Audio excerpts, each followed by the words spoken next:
Can go ahead and get started. So hello everyone. Thank you all so much for coming out this morning to GIS Week, this GIS Week studio. Before we get started, one logistics note: if you're having any technical problems getting EE working in your collab notebook or somewhere else, feel free to raise your hand, and a couple of us in the room can come assist to the best of our abilities.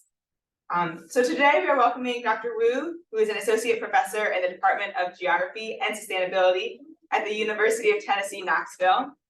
He's a specialist in geospatial data science and open source software with a big focus on geospatial data and cloud computing to study environmental changes. And I'm sure we'll hear even more about that this afternoon at the forum. He's an associate editor of not one, but two journals, including Wetlands and the International Journal of Applied Earth Observation and Geoinformation. He has developed several open source softwares, including geemap and Leaflet. In addition to this software, he's also done us a huge favor by investing a lot of time in creating some really excellent educational materials, including videos and tutorials, and I encourage you all to explore those after today's workshop. Hello, welcome. So when I was writing this introduction and exploring Dr. Wu's website, I also found a few very glowing student reviews. So I think we're all in store for a really excellent studio. We will learn a lot and get more acquainted with this package. So thank you so much, and let's give a warm welcome to Dr. Wu. Thank you, Rebecca, for the introduction, and thank you for the invitation. I'm very honored to be here to present the workshop and the presentation this afternoon. And my name is Qiusheng. I have been an associate professor in the University Tennessee since I just got my tenure last summer. So, and now I can do more of the things that I want to do, focus on the things that I enjoy doing. And what I'm presenting today is part of the work that I've been doing after the pandemic. So, geemap is a package that I created in March 2020, so 2 months after the pandemic. So at the time, I was teaching my students actually how to use Google Sending. And at the time, Python was not a good user experiences. So, and I created for my students and post on GitHub, people like it, and the rest is history. So I try to add new features, maintain it every week, I have new release every week or two. And so geemap has been officially adopted by Google, Google Sending. So now if you want to learn Google Sending, if you want to use Python, now the official support, they have geemap official support. And we'll go through some of those practical examples to help you get started and how to use it to do large geospatial computing. And first, I'd like to quickly, overview, for example, how many of you have used Google Sending or JavaScript, Python, whatever? Okay, majority. How many of you are the first time today here to learn Google Sending? Okay, couple of those. No worry. So it's very low bar. As long as you know how to click the buttons, you'll be fine. So there's no really. I try to make it as easy as possible so that you can go through the tutorial and then you can work on your own if needed. So everything will be in the cloud plus a browser. And majority of the Google Sending users started by using JavaScript, and because there's a rich documentation on their website. Python is getting better and better, but still there are a lot of things that you wish it had with the similar to JavaScript, but it's not yet. But hopefully in the next couple of years, we're going to have some pretty much similar. So if you can do things in JavaScript, you should be able to do that in Python. So here, this is the website. You're welcome to explore, and I'm going to introduce you to the notebook that we're going to use today. So we go to the geemap.org, and then on the left side, workshop. If you scroll down, there's a notebook here, NTSU 2023. So you have seen I've been giving workshops since 2021, and so those workshops ranging from, like I said, 1 hour to 20-30 hours. Couple days. So all the notebooks are available, everything is reproducible. And I just gave one actually at Google last month at the Deal for Good conference. So this one is 5 hours. And this is a reduced, simplified version to give you instruction to some of the key features. But like I said, if you want to learn more, you're welcome to check out the longer version. And So specifically, for geemap, so far we have over, I think, 139 notebooks. So if you scroll down to the end here, you can check out some of those features. So every notebook introduces one or two key features of geemap, and there are a lot more, so you can check that out if you want to. And also, you can check out my YouTube channel. I want to point out this one here. The one I mentioned earlier at the Geospatial Summit last month.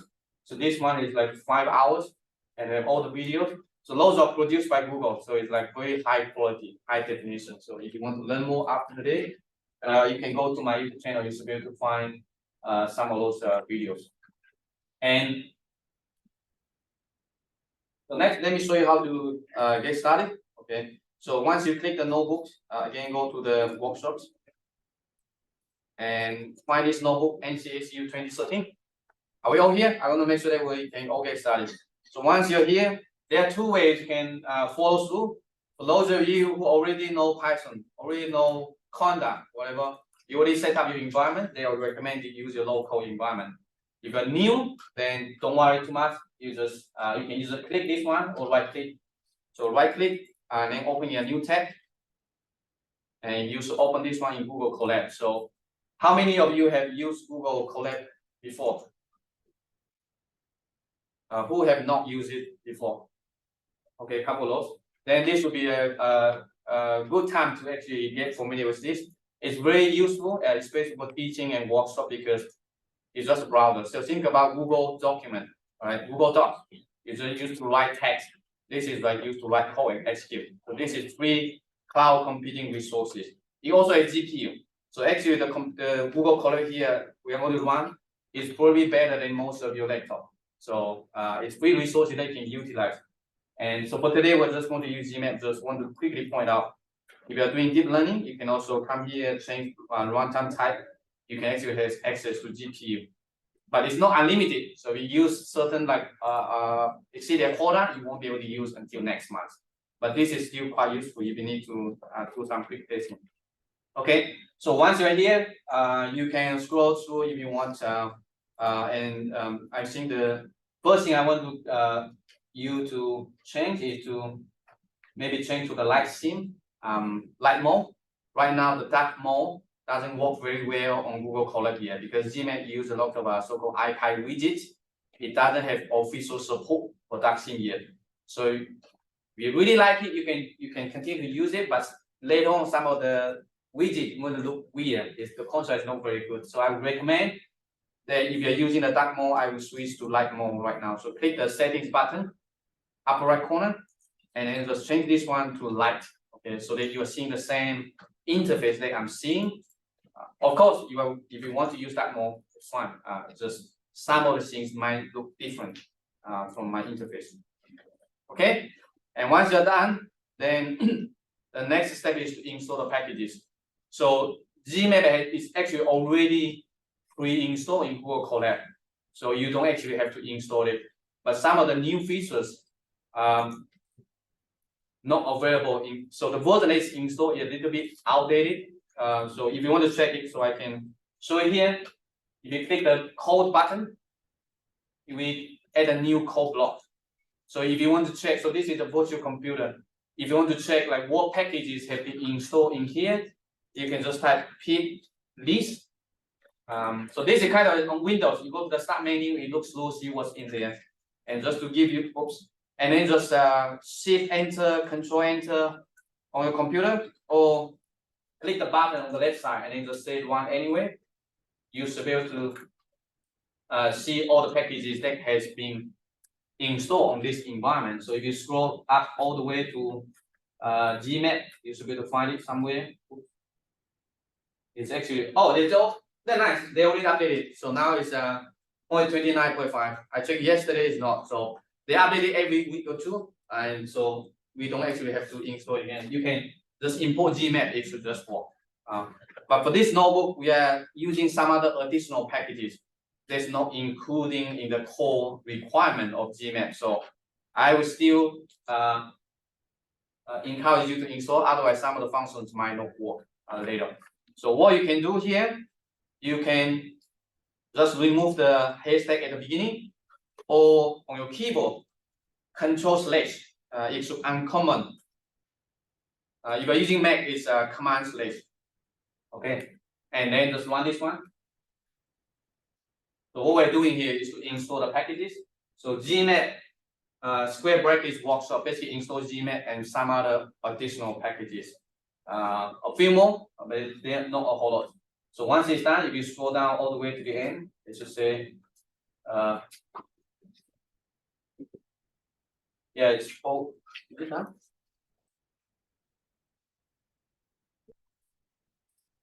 It's too much. So let me clear the outputs. Yeah, if we see a green check mark, that means it's fine. And then on the left side here, there's a cross button. You can cross it to just clear the output. Okay. So once you finish this step, now you are ready. So everything is set up. So we can start doing geemap. So the first step is to import the library. Okay, import GE. So GE is the EE is the official Python API. Geemap is like built on top of the Python API to provide some interactive graphical user interface. So you can think about Google Earth Engine has two components: computation and also visualization. Okay, so the JavaScript API has computation, also has visualization. The Python API has computation. There's not so much visualization. So geemap is to fill in the visualization gap, but the compute still rely on the Earth Engine API. Okay, and on the service, JavaScript API doesn't matter. If the end is going to convert to machine code, so just like sending some instruction to the Google Engine server. So you don't run Earth Engine JavaScript directly. It's converted to some other text and then send the command. So on the service, they should have similar functionality. In terms of computation, visualization, JavaScript and Python are very, very different. So not everything that you use with JavaScript will be available in Python. And next step, okay, so once you import the library, next step is to run this one, geemap.ee initialize. So for Python users, if you already use that, probably use a ee.authenticate, ee.initialize. This one basically is just a shortcut to those two. So if you already authenticate, you don't need to authenticate another. If there's already a credential on your computer, but if you have the e.authenticate on your source code, you're going to authenticate every time. So this one can be the shortcut. So just run this one, and then I already authenticate. Because I think I have a token anyway. So if you let me try again. So then you saw the same step because I already authenticated earlier. So now it doesn't ask me to authenticate. It probably, let me see here. Run this one.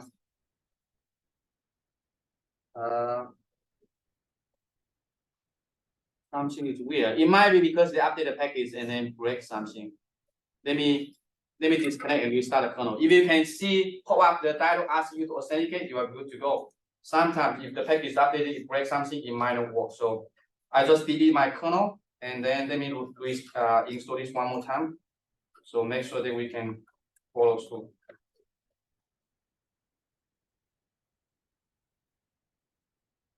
Okay, 29.5.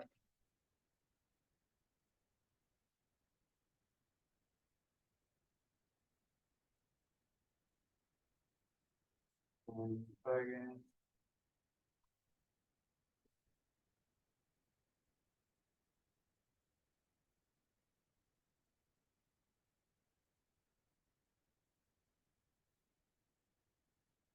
Okay, yeah, this one. So you need to be able to see this one.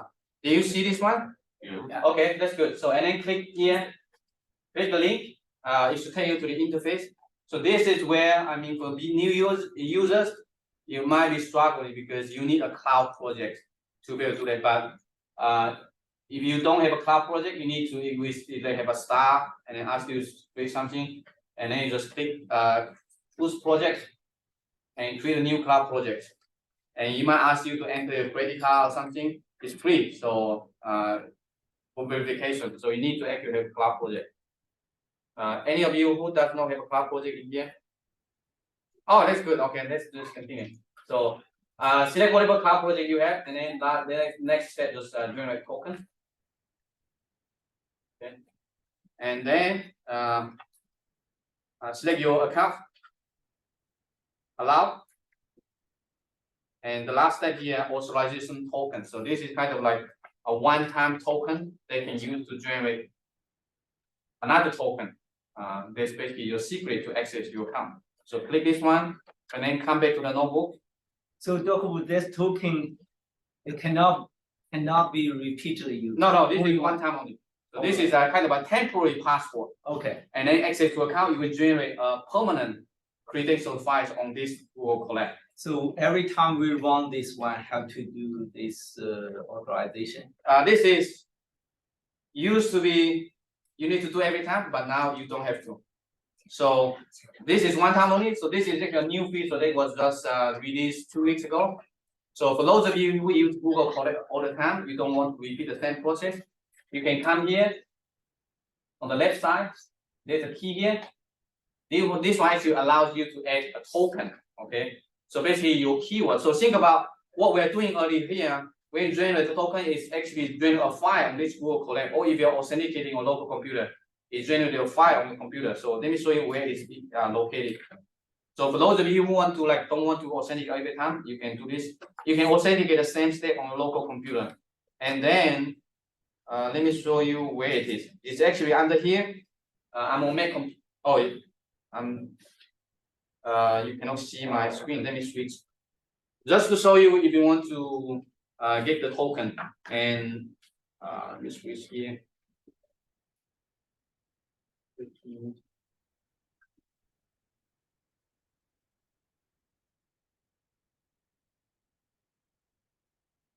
Anyway, let me read this way. So in here, you can add a secret. So what this one is doing is Google Collect now allows you to save the tokens. So that next time if you're accessing a notebook, you grab the token and then you will authenticate automatically.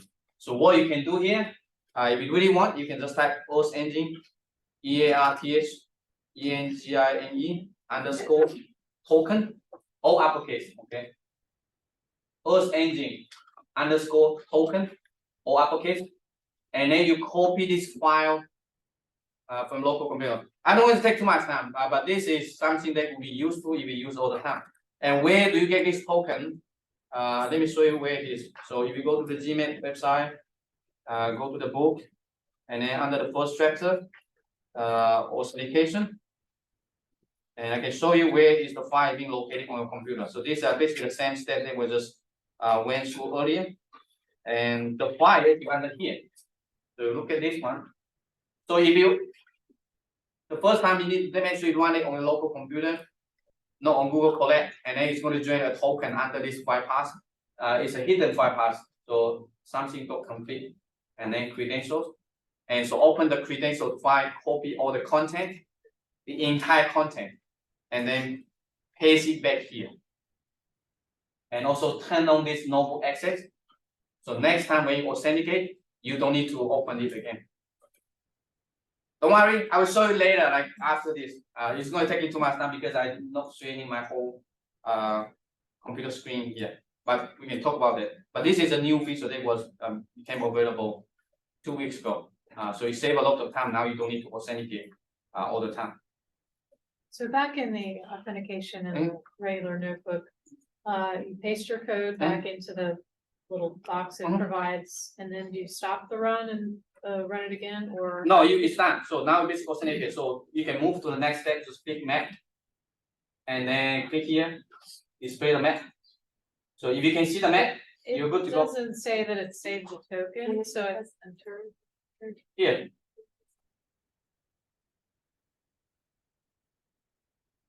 So just save the, if you see the save token, and then you click the map equal to geemap.map, and then display the map.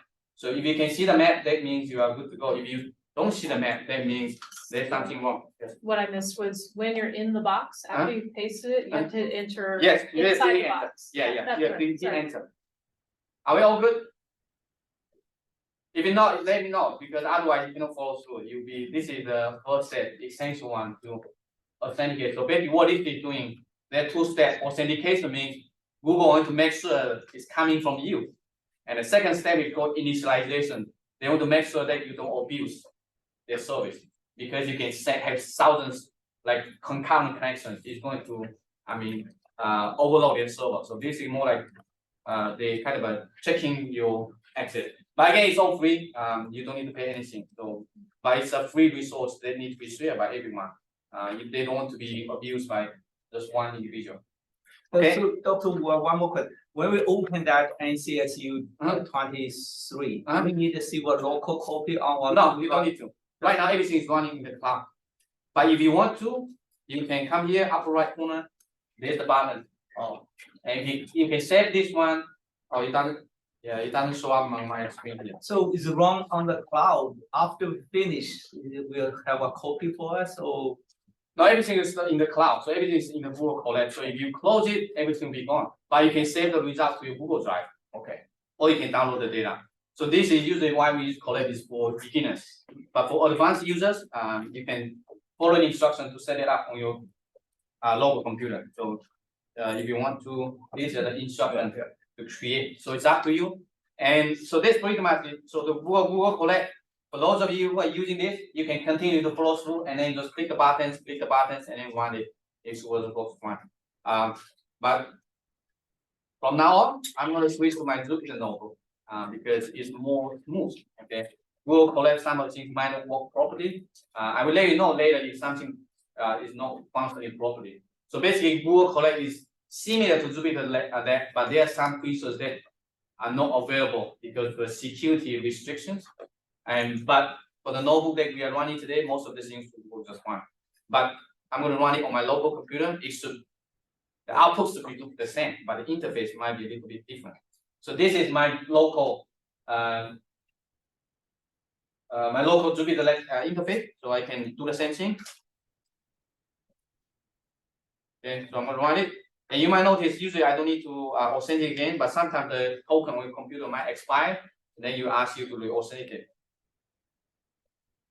You see, now I don't need to authenticate because there's a file on my computer that's knowing the Google knows it's coming from you.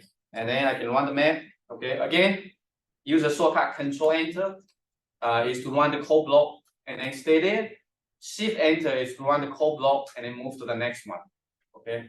Alt-Enter is to run the code block and then create a new code block in there. So I can run this one, three more times, like Control-Enter. Okay, it runs, you see the cursor stay there. If you run Shift-Enter, you see you move to the next one. Okay, or I can run Alt-Enter. So if you are trying to create a new code block to write something, it would be better to use I think it's Option-Enter. So on my computer. So now you create a new one. So those are the basic command for using Jupyter Lab. I think Google Colab is a bit different. I think it's A, B, maybe create a code block, but Control-Enter should be able to run everything. And now I can display the map. Okay. Here. So this is where something might be different. So usually if I hover my mouse, you see it's automatic. On Google Colab it's not. So you need to click the button actually to show the button. And let me put that up here. And you need to actually click it to be able to show it. But here, Jupyter Lab, there are some like high events allow you to up. But this is the most basic one. It has nothing to do with Google thing yet. It's just using IPyData to create a map. So under the hood is using IPyData Python package. Are we all good with this one? And so let's do some customization. So when you create a map, by default it's creating a global map, but you can customize, provide the center, okay, 40-degree latitude and then 100-degree -100 longitude, and the zoom level, the height. I can run it just to show you. Right, so right now I'm centering the map around the US with zoom level 4. So the larger the zoom level, the more detail you're going to see. So you're welcome to customize it. And the map height is basically how high is the map that I'm showing you here. So keep in mind, sometimes there might be some confusion. confusion. So here center means the order is latitude or longitude, okay? But in Google Earth Engine, when you create a point, it's longitude and latitude. So some beginners sometimes like having trouble trying to do it. So latitude, longitude, this is more like used by those mapping libraries, IPyLib, Volume, and other stuff. But Google use a different convention. So make sure that you know the order. If you change to 100 and negative 100 first and then 840, it's going to be incorrect. Okay, and you can also by default it give you all the control. So you have this data button that you can source data. Upper right here, you have some of the buttons. So this is where actually what geemap is about, is to give you those tools, allows you to interact with the data. And if you click the plus button, it's going to show you a couple more. So the reason that we have this is, so Google Earth Engine team wants to adopt this one, but they say geemap is too complicated, they cannot support all the features. They just want to support the core functionality for visualization. So those buttons are basically the core that Google Earth Engine team support.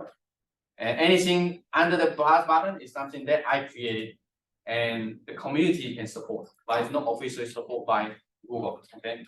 So here, this is basic one. So you have these two and the toolbar. But sometimes you just want to create a clean one. You can just, for example, you can hide some of the control. So what I'm doing here, the data control is the one in the upper left corner. So this one, the data control, the toolbar control, the zoom control, full screen control, the dual control. So everything basically is customizable. So it depends on what you want. If the map is too crowded, you want to hide some of the features, you can hide it. So you can think about everything on the map is a widget. And you can put it in, you can take it out, it's up to you. You can clear everything if you don't like it, okay? You can remove any maps, any layers. So everything is customizable. So if you want, I can, for example, here, right? So look at the variable map, right? If you just type m, lowercase m dot n, if you can over the cast, over the keyboard shortcut. You can, I think it's the just hit tab. It should show up the what's it called? The auto completion. Can you see the list? Even Google Collect is almost automatic. And it's awkward because when I'm teaching at university, I use Windows. When I come out, I use Mac because longer battery. But when I work, I actually use Linux. So It's coming up, it takes a moment to come yeah, it up. takes a moment, but it should show it auto like here.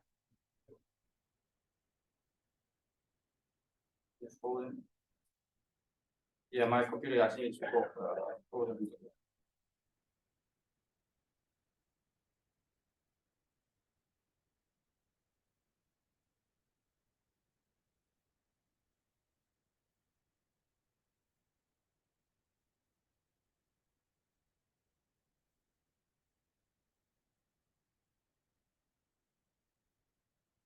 Yeah, my keyboard is not working. Let me refresh it.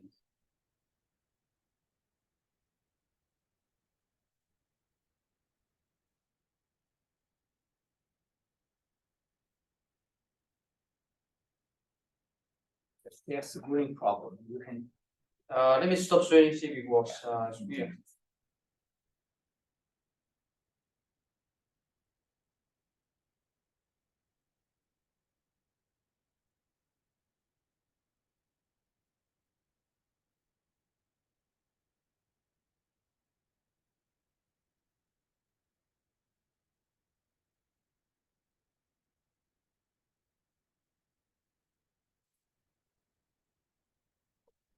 Okay, yeah, it works now. So let me share my whole desktop just to make it easier.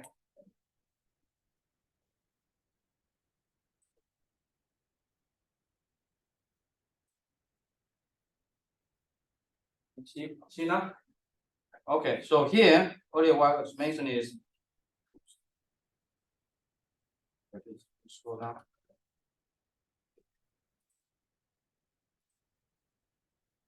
So we hide the map and then this by default is using the OpenStreetMap, but you can add any lot of base map data layer. So here, if I run this one, you can see I'm adding the Esri wall imagery. So all I need is just passing the base map parameter when I create a map. Alternatively, you can also add a base map later. Okay, so you can m.add base map as you are adding another one. So you can run it. So for example, I'm adding the Esri wall topo map. So if you don't want to write code, you can also come here, upper right corner, and then there's a base map button here on the second row, fourth column. So this one allows you to change all kind of base map. So you can switch. For example, here, I added the NFTD lane cover map, and all the Esri, for example, lane cover 2021. Oops. This is coming up. So basically, it has tons of base map that allows you to make changes. So if you want to edit programmatically, you just remember the name and then put it in the add map.add base map. Then you should be able to add programmatically if you want to. So this is not something you can do in the JavaScript. So for those of users, you already JavaScript, I want you to maybe keep like when you follow through, try to think like how do I do this in JavaScript? Is it easier or is it much? You need to write many lines of code to do the same thing. So base map is not supported by. You can only access to Google base map, but for this one you can have a lot of options. So I can add, for example, the open topo map in here, right? And keep in mind, map.add something.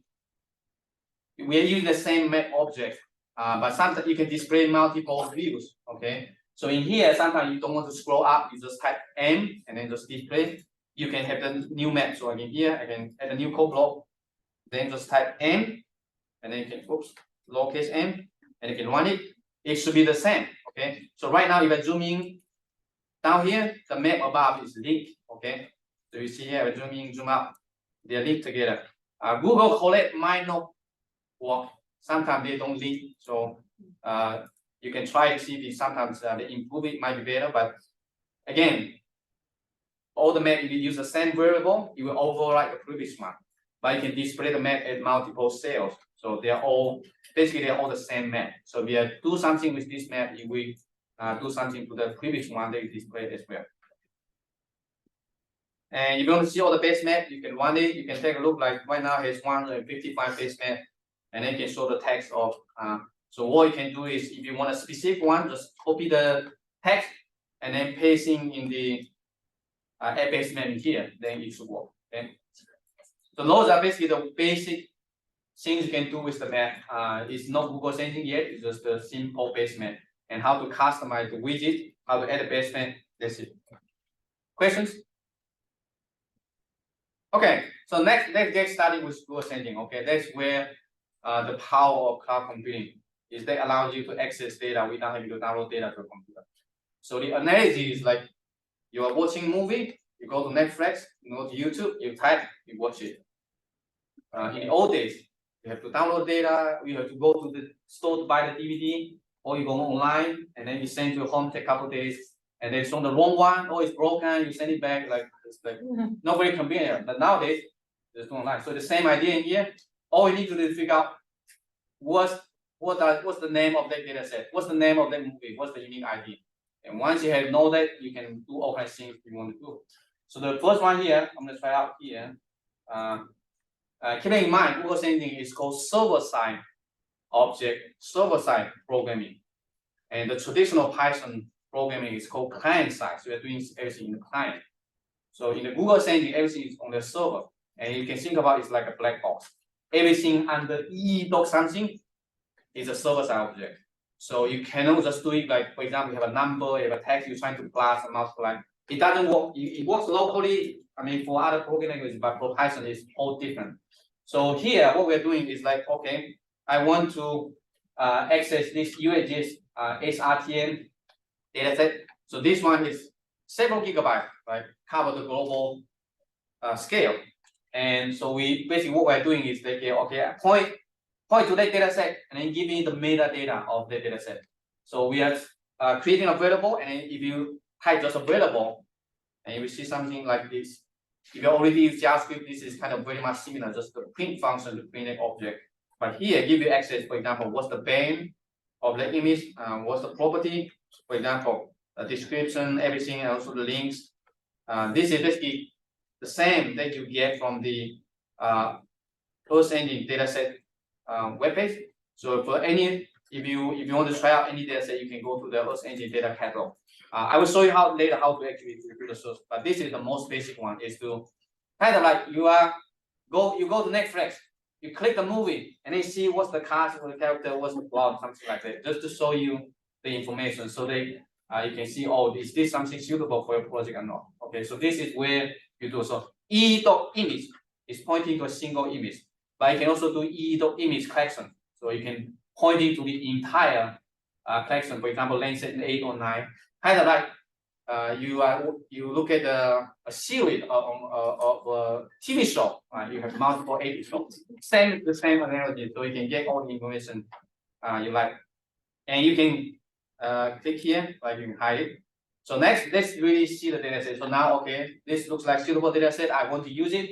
So in general, for doing with Google Sensing, the general workflow is like this: create a map, get access to one data set, do some analysis, display the data set, display the map. That's it. So the general workflow. So in between, how you want to handle that is up to you. Right? You can do very complicated one, or you can just do some simple map algebra. So there are lots of things you can do. So, but geemap basically deal with create a map and then how to visualize the data set. What you want to do is up to you. So let's run this code block and to see what it looks like.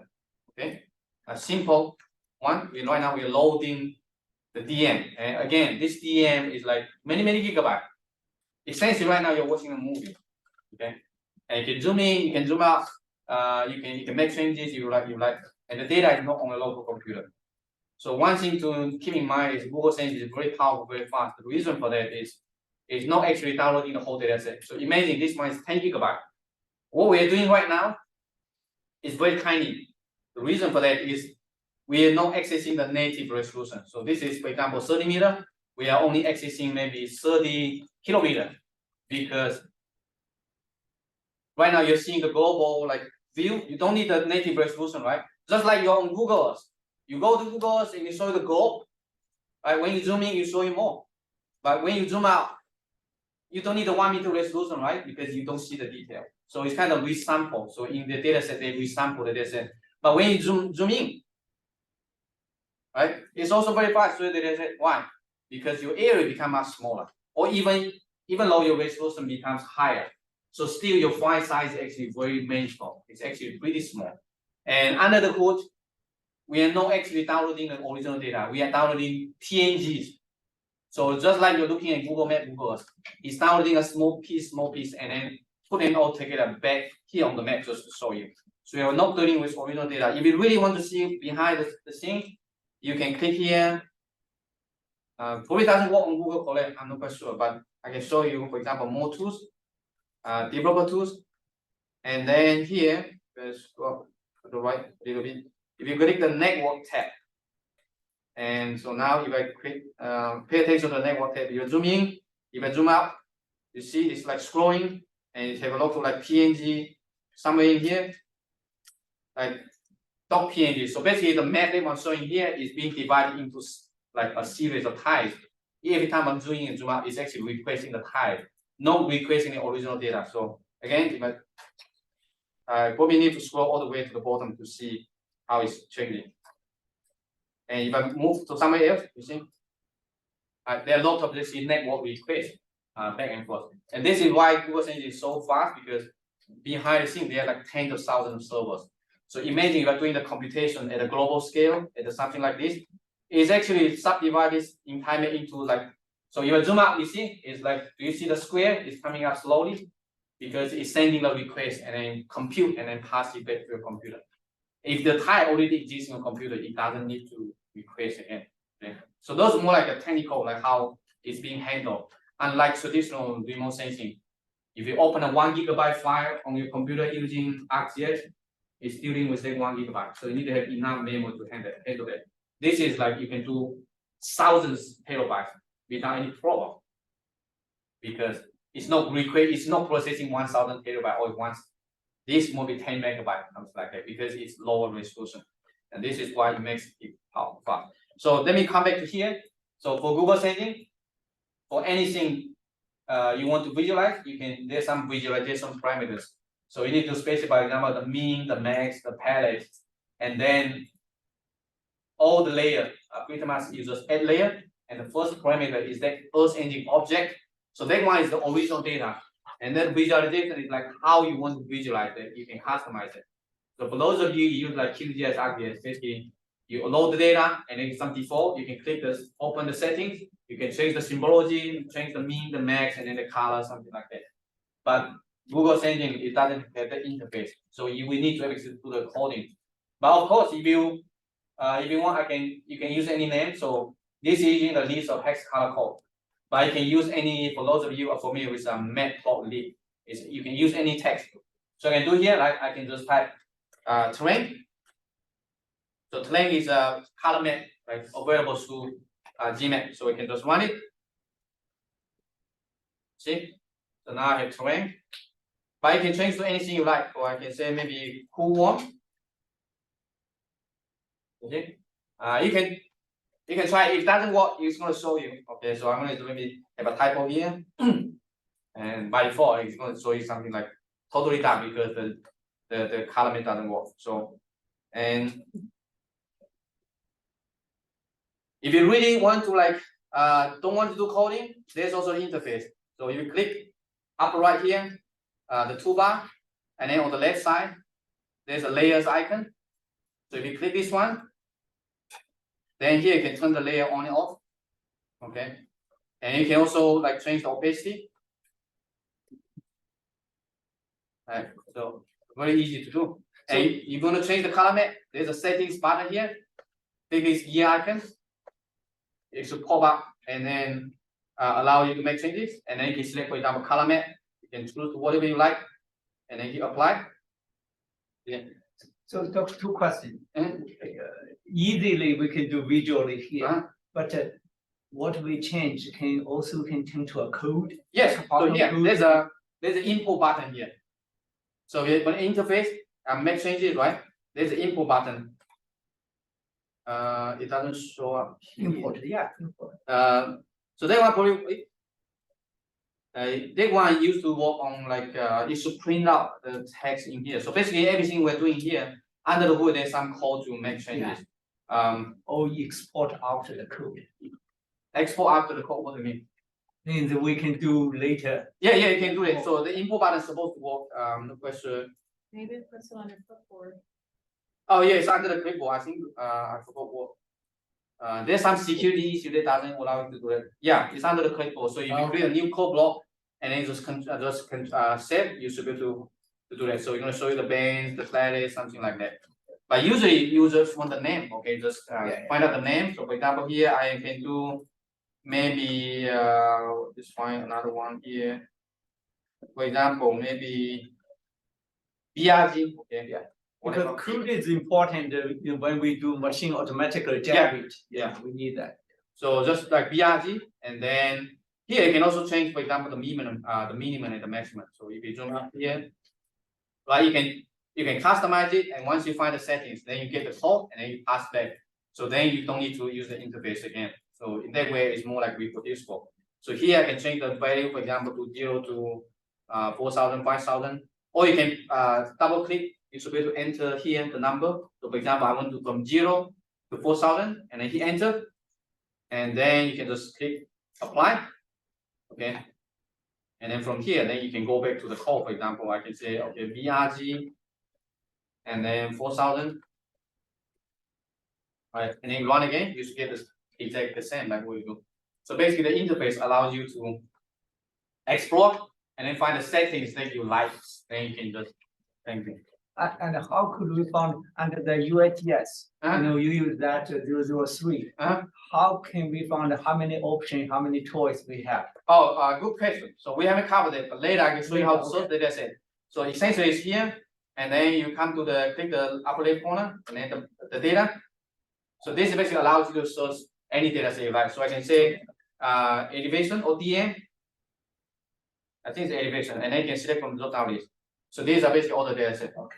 Kind of like you go to Netflix, search a movie like action movie or romantic or whatever. You're gonna show the list, and then you click it. You look at the data set, see if something you like, and then just copy this URL from here. Yes, cool. We have a question in the chat. They ask, can we also display the legends, i.e. what the color means? Yes. So we haven't covered it, but it's in the later section. So, but for here, if you really want it, I think let me show you here. If you scroll down, there's a section called built-in color. No, it's called color map. I think it's called color bar. Create color bar. So this is the later example, but it's basically one line of code. It's called m.a color bar, and then just passing the visualization you use to visualize the data, and then you can give a label, give it something. So exactly the same like this. Yeah. So if you see the lower right corner, if this is something you want, like one line of code. And if you're using JavaScript, keep in mind how many lines you need to create that simple one. It's not like straightforward because Google sending JavaScript doesn't provide the easy way to do that. But in Python, everything's so easy. So I can do it in here, for example, right now, right? I have this DM, I have a color bar at the bottom. By the way, if I'm using Google Colab, let's see if I can hide this one here. Hide my panel. Oh, I already closed my Google Colab, never mind. So Google Colab allows you here, you can also show the table of contents. Let me quickly show you here. Open that. So on the left side, upper left corner, if you click it, it also shows you the table of content. So if you want to show the color bar, if you scroll down all the way to this one, create color bars, and then you can run it. So it's the same that I'm showing you here, right? And very easy. If you want to change to something else, for example, I can say here, I remove it, and then change it to terrain. Okay, and then that's it. Run again. See the color bar updated? Like you don't need to update it. So use your visualization parameters to create a color bar. So this is super easy, and you can change to anything cool, warm. It should be updated automatically. And the number like 4,000, but you're welcome to change it. For example, I can change it to maybe 6,000. Right? It's automatic updated. So the number, the minimum, the maximum, the color, everything is good. Questions?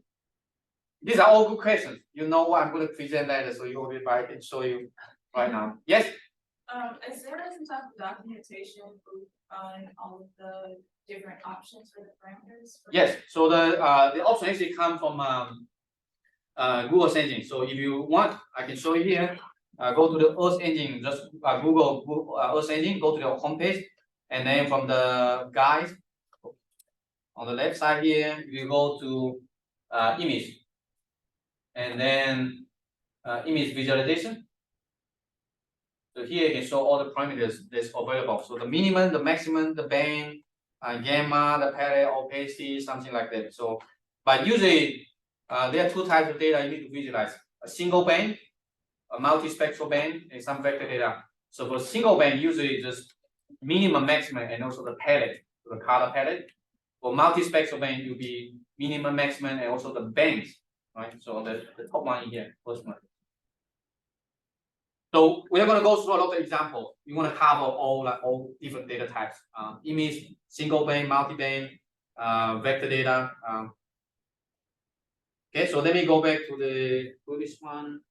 So image. Okay, so next let's talk about image collection. So like I said, image collection is a series of images.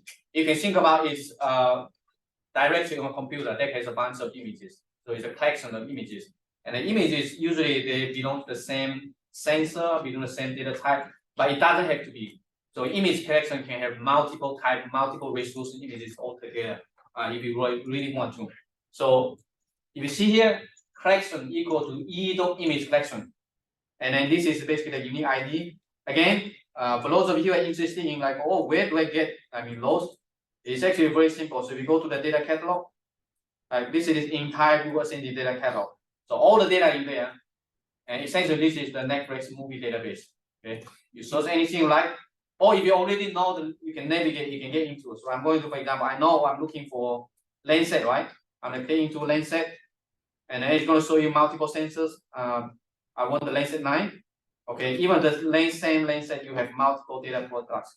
So I want the surface reflectance, right? And this is basically the unique ID. So you can think about this is the social security number to this data set. But this is the image collection because this is the entire sensor. So this one has millions of images in there. But it's the unique ID, but you can go to the next one. So right now it's like under here, but you can slash, and then you can have another one, right?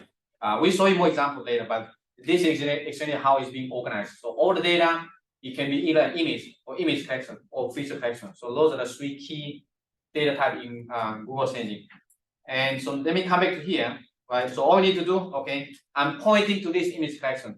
So this one has tens of millions of images. We are not actually downloading anything. And so what I'm showing here, it was run this one, just to show you what this one is doing, okay? So I create a map, and then I'm pointing to this image collection that has a lot of images in there, and then I just apply a function called median, okay? Median means you are taking the median value of all the pixels in the same location, and then I just display it. And so here the visualization, very simple, minimum, maximum, and this is the multi-spectral band that I mentioned earlier, right? The band rather than a color palette. So if you want to visualize multi-spectral band, you cannot use a color map. You need to use a band. And then set the center at the map, right? So take a look at this one. How fast it is, right? Couple seconds. But what it's doing is processing thousands, hundreds, millions of images. And if you're trying to download this on a local computer, good luck. It's never going to work because the size is, this is many, many terabytes. But pay attention when I'm moving around. See that? So what it's doing behind the scene is getting your map view, getting your area, and getting coordinates, and then we send the command line back to Google Sensing again to the computer. This is a little bit slow because you are really dealing with millions of images. You are doing the computation on millions of images. You're not downloading. Sometimes you might need to zoom in a little bit. Depends on internet speed. Sometimes it can be slow, and usually it should be pretty fast. But if too many people are using it, too many people are using it simultaneously, sometimes the server will be a little bit slow. By the zoom in, it's going to do the computation again. It's going to come back slowly. So most of the time, you don't want to handle these millions of images all together. Usually, you want to do the filter, just filter the images to your area, and then you do some computation. So you want to narrow down the images. Eventually, you're going to come up slowly. So you mentioned that you use your mouse to point to that. Huh? Why you do that? What do you mean mouse point to that? I mean, you said you click that collection. You got nothing to do with your manually click, right? I don't. Yeah, but when you mentioned that, you said you click the code. Oh, you mean this one? No. Oh, yeah, never mind. Oh. Yeah, so this is just the basic image composite. And let me run this one, right? So this one is pretty much similar, except that right now, this is definitely a lot faster. So what this one is doing here is that, okay, I'm going to point to that collection. I want to get the data for 2021. So basically, I'm reducing the data. And then I'm also going to filter cloud pixel percentage less than 5%. So what we're doing here, we narrow down the images and then get the base quality and then do the median. So this is kind of like the image that you see on Google Earth, right? So all the Google images looks perfect. There's no cloud, it's perfect. But those are actually all fake, okay? Those are not real images because at any time during the day, the Earth is covered by 60-70% cloud. So optical remote sensing only have cloud, but all the images looks perfect even if you zoom in because it's processed behind the scene by Google Sensing or their cloud computing. So every pixel, if you see these images in here, every pixel comes from a different date, okay? So you need to keep that in mind. So what it's doing is, imagine like, for example, here in NCSU, right? So let's say we have 24 images throughout the year, okay? Sometimes we're gonna have cloud, sometimes not, right? So in this building, like in this location, it's take 24 images, all the pixel values, and take the median. The reason for median is like, it's not too bright, it's not too dark, right? If it's cloud, usually the value will be really high. So what you're doing is taking the middle, and usually it's pretty good. And then for every pixel, you're taking a median, So this pixel might come from like genuine, the other pixel might come from fabric. But when you put it all together, it looks perfect like this. But always keep in mind the image is not this does not come from the same image. It comes from, depends on the pixel array location. If you zoom in, you will see it's going to the compute, and then you're going to show up like the data. But this is so much faster than the previous one, because the previous one you were dealing with the entire indication, but right now we're dealing with just 1 year and the base cloud coverage, so it's even better. And again, you can easily use this to create cloud-free images for any location, for any time period. So if right now, if I give you a task, like please create a cloud-free image for North Carolina, how long would that take you using a traditional remote sensing approach? How do you start? You go to the USGS Earth Explorer and then select the area, and then okay, download images. You need to pick like, okay, because North Carolina is too big, you need to download multiple images, how to mosaic together. It's going to take you hours. I mean, if you're really good, maybe half an hour, you get it done, you get rid of cloud-free for 2021, right? This second, right? And it doesn't stop there. This is I only do it for 1 year. You can create for any time series, right? I can create 21, 22, 2023. Just add one more line to code. Get it? And then you can start doing computation. So this is why, I mean, it's so powerful. It's very good if you need to quickly visualize the data. Kind of like, I'm going to Netflix, I want to watch Titanic, okay? Just watch it. You never have to buy the DVD, you never have to download anything. You just watch it. And then you can do like computation. I want to figure out, okay, how many times did that character appear in that movie, right? You can quickly do the filter, and then you can give you a result in seconds. So this is super powerful, and there are a lot more things you can do. And you might be asking like, how do I know like what to filter? So this is more like the property. So usually, if you don't know what it is, the best way to do that is once you get access to the image selection. So before you figure out the property, you can do it like this. So let me show you. I can add a new code block. All you need to do is just selection. Dot first parentheses, and then just run it. You will be able to see all the properties. That's just like I showed you earlier, the DM, and then you just see the properties, right? So everything is from here. So if you need to know what property that movie has or that data set has, right? So it's coming from here. Cloudy, pixel percentage, all the property, what the day, so these are all the metadata information. And once you know the name, all you need just copy and paste, and then you should be able to filter the data for this specific area. You can also filter by boundary, okay, filter by location, filter by date. We'll talk about more later, but this basically gives you the basic. So what we're doing is filter the data to the 2021, and then has the base cloud coverage, and then just create a median. Yes? What's the third value that center? Oh, this one here.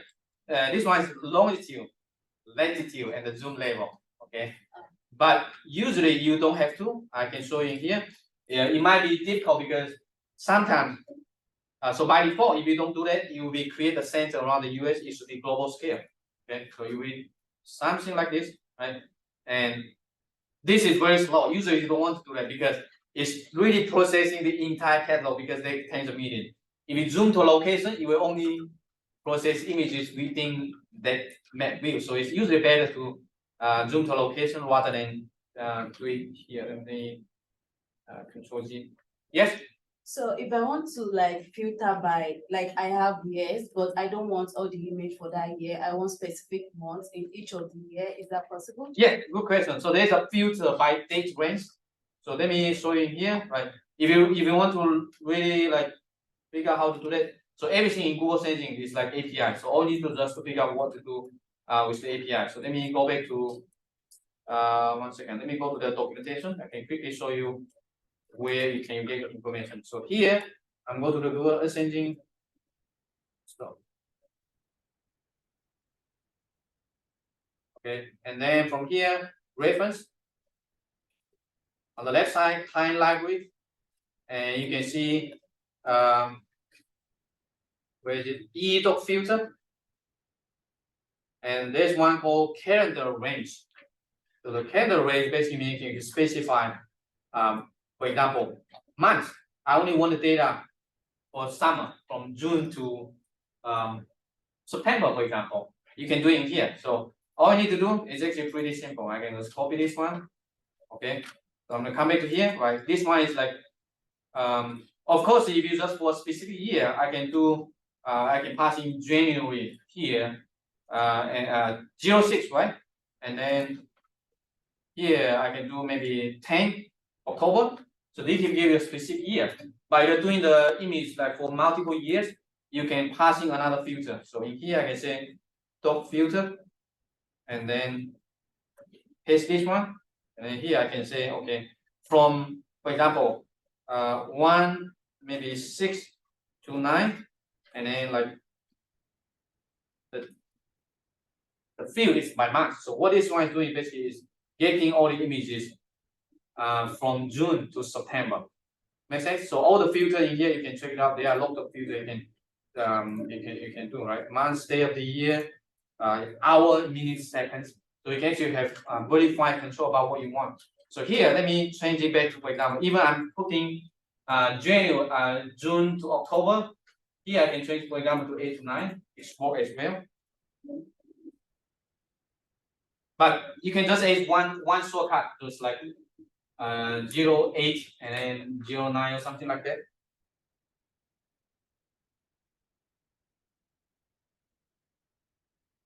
It looks like it's getting stuck.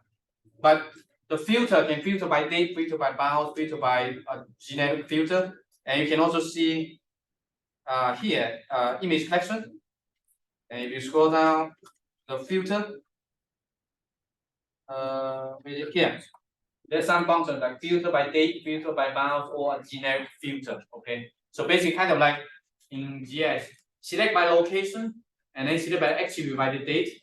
There are many ways you can do customization. I don't know why it's stuck somehow. Let me create the output. Okay. Yeah, if sometimes it's stuck, like taking too long, taking too much time, you can just restart it and then go back to the import button again, just import it. And then initialize. Okay, I'm gonna try to run this again. What time? We need to take a break now. So here, let me quickly go back here. Image collection. Yeah, I think we're done with image collection. And next, let me quickly go through the feature collection for the vector data, and then we can take a break. So here, I'm gonna show you like how do you visualize vector data in Google Engine. So all the data set in Google Engine, like I said, everything is e.image. It's a single image. E.image collection is the entire collection of tons of images. E.feature collection is pointing to a vector data set. So this is equivalent to a shape file, basically, vector data, but it's like in the cloud. And if you see this one here, this is the census road network data. If you zoom in, zoom out, it's the entire US. So this one underscore is also many gigabytes, but we actually rendering in the cloud. We are not downloading data. It's actually when you zoom in, it's requesting the data converted to web service, basically PNG. It's still downloading PNG. It looks like vector data, but what you see on screen is not. It's already rendered. Looks just like Google Map exactly. You see Google Map, looks nice, but you don't get access to the original data. But here we access to original data, but we're actually just rendering. And this is a huge data network. So if you are just want a specific area, you can just filter the data, and then you can select a subset of data set. So this is by default. You're just passing the variable name and then the square brackets. That means you have no idea what to put in there. Just like put the default one, and then we render like this. But if you want like more precise, so in here, right? I just wanted it. For example, this is the U.S. State boundary. Okay, so you can see here. I want the data for Louisiana. I can add the data layer, right? So if you want, for example, North Carolina, right? It should be easy, right? So North, right? And then you can change it. NC, for example. Okay. So now we are accessing the polygon just for North Carolina, and so the center object is pretty nice. If you already have a vector data, you can just send it to the object. So in that way, you don't need to figure out, oh, where's the longitude and the latitude, where's how to set the center. You just center the object, you will zoom to the specific object. So in here, right, now you have this polygon for North Carolina. You can just like, okay, I want the Landsat data. I want it for North Carolina. I want for the images for 2021. You can do it easy. Yes. We have another question in the chat. Could you label the roads? If so, would it be very slow? No. We were saying labeling is does not work very well. It's mostly for visualization, but Gmail has some functions allows you to put a label, but if you have like tons of nodes, it's not going to work. So keep in mind, it's mostly for computation, or if you want to create some professional map, there are other ways you can do that, but usually we don't render a label on top of that. It's not efficient, but it can be done, but just not efficient. And so in here, similarly, if you want to see, for example, here, let me show you how to use it. So this is, for example, this is the polygon. If you want to see the attribute, upper right corner, the first icon, the identifier, if you click that, and you come here, you just click, and you can see all the properties. So this is essentially like in ArcGIS, you open a shape file, you click on the row, you identify, you see all the attributes, same thing. But the data is in the cloud, it's not on local computer. So what this is doing is get your coordinates when you click on the map and then send the coordinate to Google sending to the computations, then send back the result. So it's not as convenient as desktop, but you have access to tons of data set. And here, because it's vector data, I can turn on the object by default. So that when I click on that, it's showing expand the list so that you don't have to do that. So this can be helpful if you're trying to like filter the data. So for example, here, this one is the entire US. I just filter, for example, North Carolina, but you can do, for example, North, South. You can do all kind of select by attribute, kind of like desktop GIS. And if you want to see, for example, the first object, you can also do it like this, right? Top first, basically select the first row in that vector data set, and then show you all the properties in that. And you can select multiple, right? You can see the filter in here, right? So both feature collection and image collection has filter. Again, I'm pointing to this vector data set for the entire US, and then you can say filter, then passing the E filter in list, and then the name, and then you can put in whatever state names in there, and then you can just execute it, right? You're gonna do export the data set. Of course, I can just do North. Right? I can do North Carolina, and then I maybe have another one, South. Right. So the state will have to use the full name, cannot use the two-letter short. Yes. So it depends on name. So right now in here, right? So if you see the short name, where's the short name? So it's here. It's called ST USPS NC. So if you want, you can come into here. Okay. I just do like ST USPS and NC. Yeah. SC. So basically, think about there are all the columns. You can decide how you want to filter that. Like ArcGIS QA, open by attribute and then select by attribute. You can combination of multiple attributes. And so that's like doing some simple filtering. And what else? Let me skip this one. So you can also do many other visualization by default, right? This is just a black color, half transparent, but you can customize how you want to look. Okay. So earlier, if you look at this function, right, we're just passing an empty square bracket. This is the default one. But you can pass in something like this. You can use a style and then say color, width, the line, fill or not, and look at this, right? So you can easily, basically the entire vector data set, you can customize how you want to look. The fill color, the boundary, something like that. Yeah. Yeah. So everything you're doing so far is like child based. But what if you have your own area, like your own check file? Because in yeah, you can upload. You can upload to. You can upload to. And there's also a function called shape file to EE, so you can automatically convert it one to the cloud object.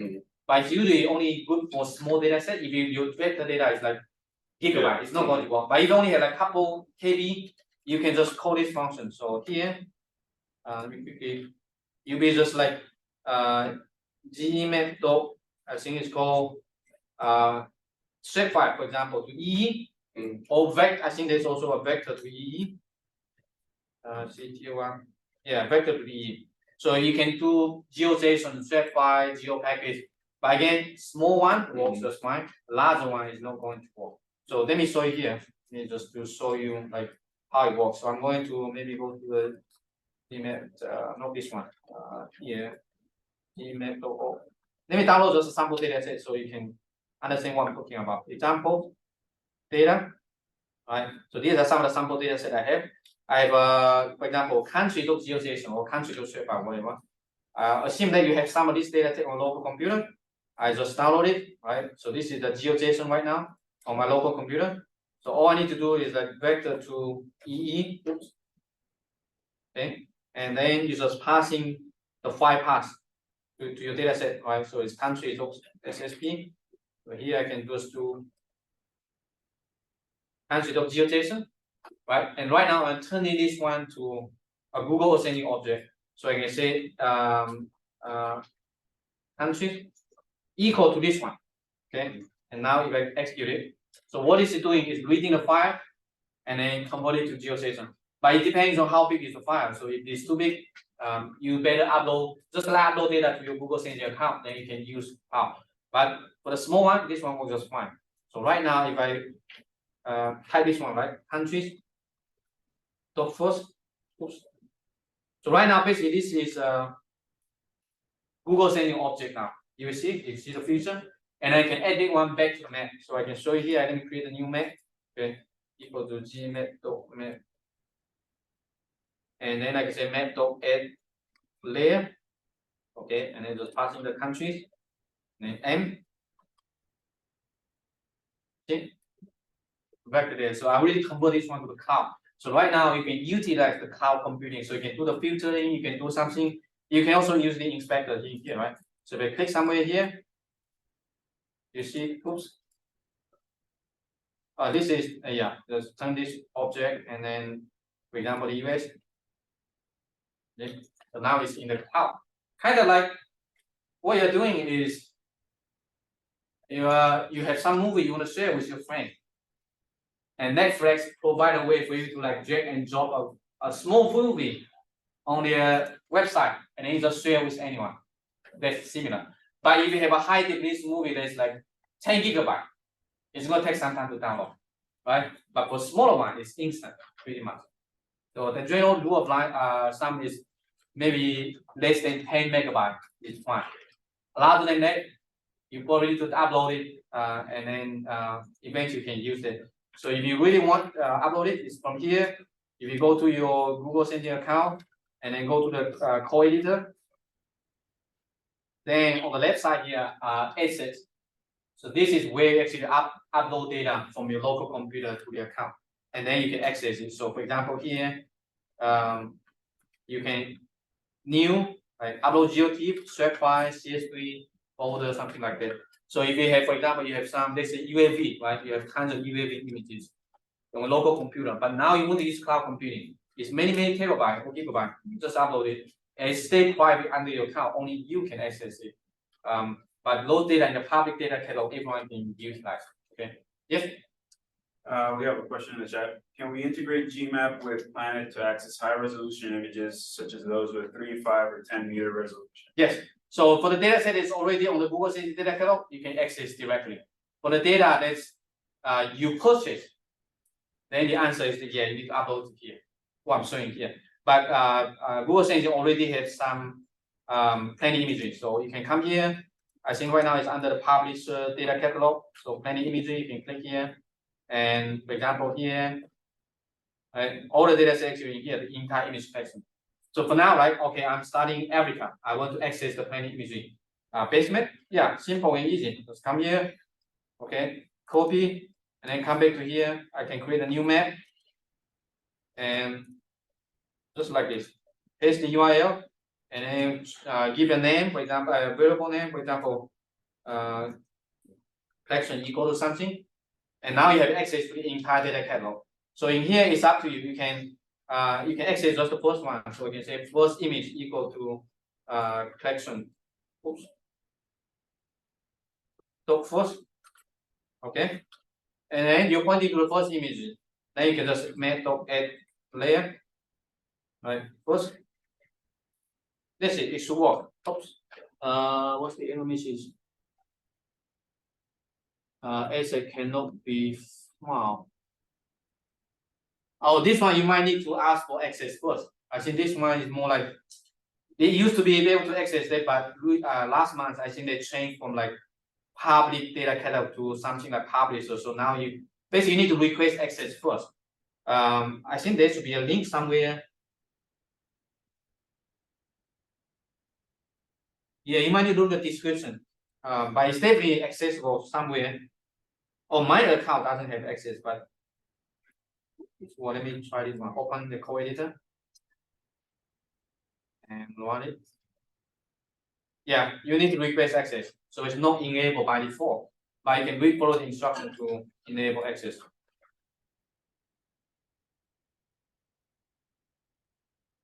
Okay, so yeah, that's pretty much about some visualization. There are even more complicated one. If you really want like change different color, you can do something like this. So you can specify the color, opacity, size, whatever.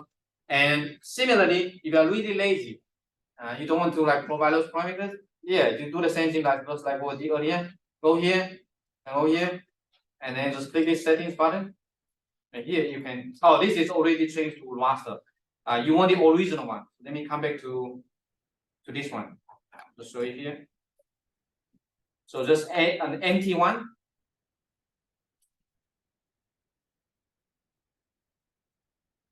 Like this. So I'm adding just a vector data by default. It's not very interesting. And if you have it, just create a map, pointing to the data at the data layer, and don't provide anything. Otherwise, it doesn't work. So with this, now I can come here, and then I can click this one. I can do here. I can actually make changes in here. So you can change the opacity, you can change the color. For example, I want the color to be maybe some kind of a blue color. Okay. I want the light, and then you just apply. Yeah, the outline is blue color, but the fill color is in here. I can change it maybe to red, and then just apply. Okay. From kind of like a GIS desktop GIS, you can just change the opacity.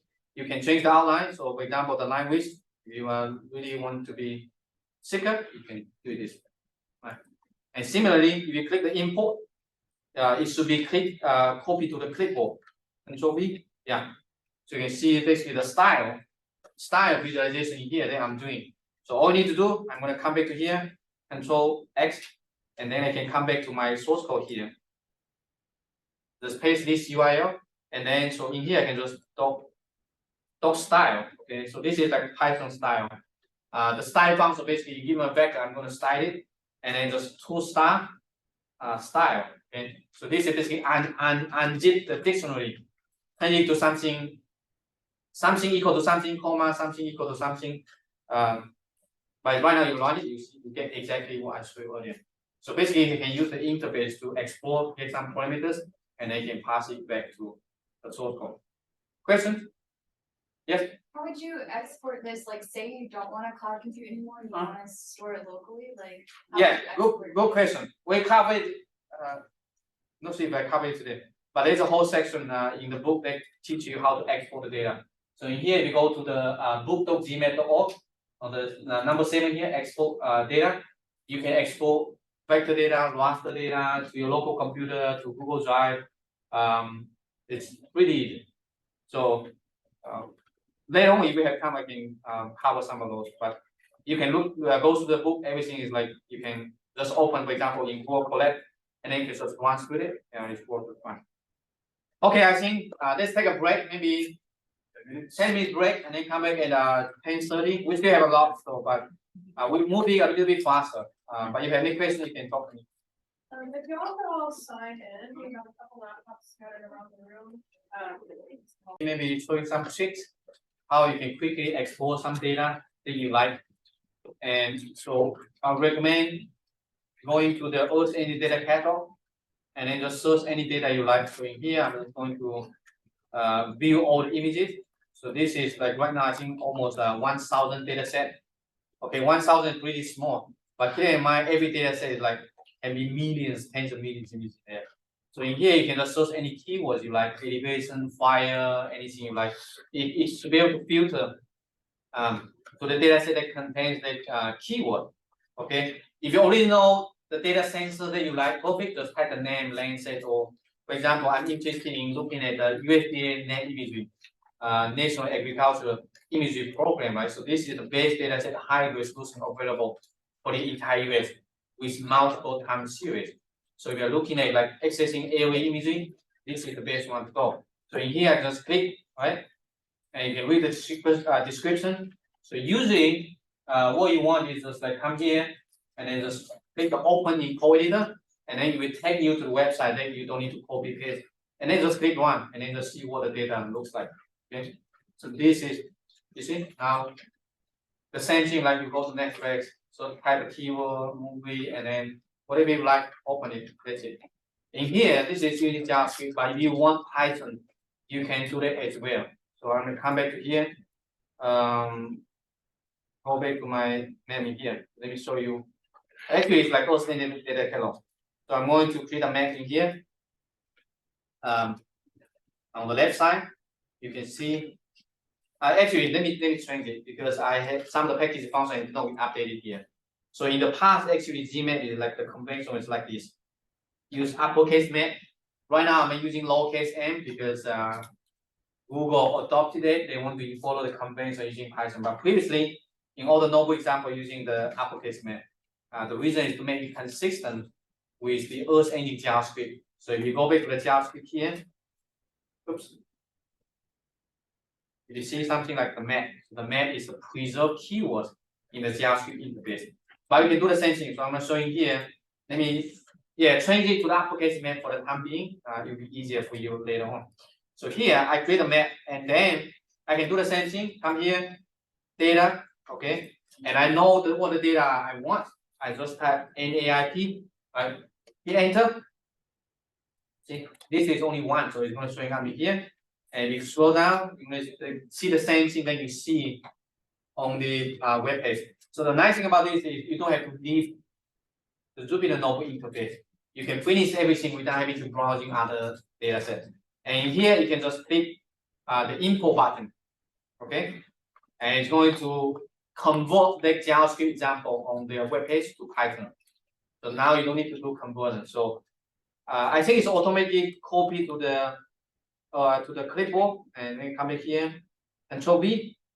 Is it? Yes. Right. And then just Control B. Run it. See? You see the same result that I show you in the JavaScript. So this is so much easier. So you don't have to do manual conversion. So you can actually access any data set you like. So this is one way. If the example is already there, you can just do it this way. Okay. And I can try another data set. For example, I can do maybe SRTM. Okay. Hit enter. Again, right? You can select from drop down list all the data set available. And also the nice thing about this is it's not only searching the public data catalog, there is also a Earth Engine community data catalog. So this one can actually also search. So you get more result than the public data catalog. For those of you who are not familiar, you can just type GE community data catalog. You can go to the website. So this one is more like maintained by the community, by Sam. So he created this one and then maintained. Google Earth Engine, the public data catalog is the data set you need to request or something they already adopt. But if you have some data set not available there, you ask them to adopt. It might take you months or years before it's being accepted. But you can request it here. Usually, the maintainers are very responsive, so you can actually get data uploaded to the account, and then people can just share it. Kind of like, what's the analogy? Like Netflix is official, like movie database. I actually have another website, like similar basis, so sister of Netflix, but I have control. I can upload whatever movie. So if you do you have a movie to share? Yes, send to me, and then I can upload it to you, and then you can share the link, and it looks exactly the same. The under the hood is all using the cloud computing. So this one, if you want to contribute or you want to request, just go to the GitHub, and as you come here, you can request the data set you want. So something not available in the public data catalog, you can request in here. Of course, don't like abuse this. If you have 100 data sets, not going to accept. But if you produce some very useful data product and you want to share with other people, but you don't want to take your own account like product, then you can request in here. So what I'm showing you this one is that if you see the geomap font or something, it actually come from the geodata catalog. It's not in the public data catalog. So if I come back to here, like the search geomap, I'm not sure you can see it from here. So this gives you access to tons of data set, kind of like access to the entire universe of all the movies produced by those like streaming providers, but also produced by individual. Imagine it. So this under with like over 100 petabyte, 100 petabyte. There's no way you can store those data by yourself. Okay. So in here, after that, I can say, okay, I want the SRTM, for example, I want the you can pick any data set you want. I can maybe SRTM digital aviation. That's it. Okay. And again, just click import. And then it should be already added to the clipboard, or you can just select copy and then add a new column beneath. Control V, run it. See? How long do it take you to see the data set? Seconds. You don't need to download anything. You stream any data you like. And this is super powerful. So if you have any project you're thinking about using satellite data, remote sensing data, vector data, go here, type the keyword, search here, and then see what it looks like. And once you decide what data you want to do, you can customize visualization, you can split the images to your area, you can create time series. There's so many things you can do. But this is simple, easy. And of course, you can, if you are learning learning, for example, let me come over here. This will be useful as well. So imagine you are learning like Google Sensing, but you get started with JavaScript first. And now, okay, it looks like Python is easier. I want to try Python. But you have so many scripts that's already written in JavaScript. Now you want to convert to Python. You can also do it very easy. So I'm going to show you how to do that. So for example, here, I go to this one. Of course, right now they improve. You will see here that JavaScript and Python version. In the old days, it's just JavaScript, there's no Python equipment. But now if you click Python and then Python setup, what you're seeing here, import geemap.core. So geemap is already being used. But for user, you can just import geemap, you get access to all the features. Geemap.core basically is a subset of the geemap package, but it's co-maintained and developed right now by the Google Sensing team, so it's more stable. But you don't need to import this one, just for it's for them. For you, you just import geemap. So imagine here, right? If you go to any examples and there's no equivalent Python examples, it's also very simple and easy. Just click the button here, right? This is JavaScript, okay? Click the button, and then you can come back to here, and then just create an empty notebook, empty map. Upper right corner here, click this button, and then the second row, the second item, there's an automatic conversion. So I can just copy, paste in here, Control V, convert, and it should be already copied to the clipboard. And then I can just create a new code block, paste in here, run it. See, it saves you tons of time, so you don't need to manually convert. But of course, if a JavaScript is very complicated, you have many like loops, for loops or functions, nested, it's going to have trouble. But if your script is only using the Python JavaScript API, EE or something, usually those should be pretty much easily converted. And if you have some function, it should be. So you can continue to try it. For example, I can, okay, this one looks fine. And what else? In here, I have too many tabs. So let me, how about this one, right? I can continue to scroll, right? This looks nice. I want the color. Yeah, okay.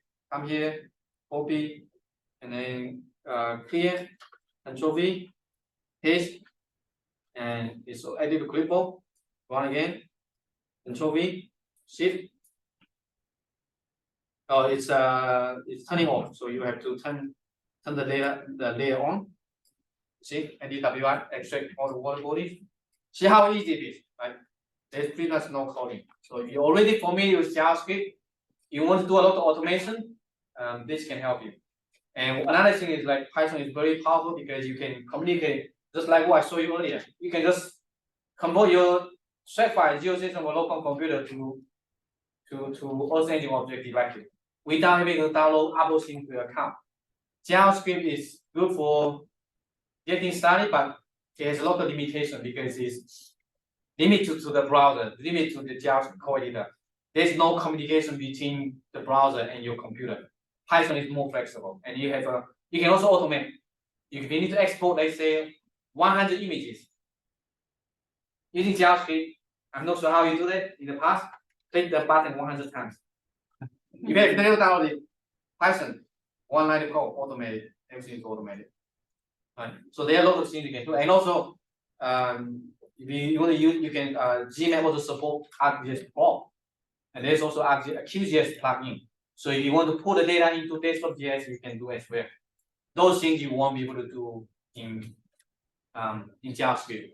So certainly Python, it cannot do everything that JavaScript can do, especially if you have loads of plotting, creating charts and other stuff. Those are not available in Python yet. But hopefully in the future, it will be exactly the same. So you can do things like choose whatever you want, you can do it easily. But there are a lot of things, so I use Python pretty much exclusively. I don't really use JavaScript. From time to time, I still use it, but you can pretty much do everything you want to just using Python. And it's a whole lot easier, right? I did a color bar, one line of code. Exporting 100 images, one line of code. Everything is one line of code if you know how to do that. Anyway, so this is a kind of a trick that I want to show you. It might be useful for you. And so next, what else here? The dataset module. I think I'm going to go skip this one, but omitted just introduced here. So the entire data catalog is available at your fingertips if you know how to access it. So let me show you. This is import the dataset catalog. So there are two ways, right? I show you how to search using the toolbar, the button. But you can actually, if you don't want to search, so for some people they prefer to just doing typing. I don't want to stop or skip typing. Just like you see the hacker in the movie, like so cool. you can do that as well. So in here I can just data dot, and then you just hit tab on your keyboard. You can actually access to the entire data catalog using the dot notation. So in here, right, you don't need to remember. So as long as you remember roughly like where does it get started. So the couple keywords you can actually type this one. So I know, for example, I want to use Landsat. I know it's coming from USGS, right? So usually you know it starts from USGS. I just type USGS, right? See? Or I know it's from the USDA, right? And then dot. You hit tab again. I think you can scroll down. It may show you some like, for example, nuts, right? Oh, I think it's the NARP. Oops, not the NARP. I forgot the name. But anyway, right?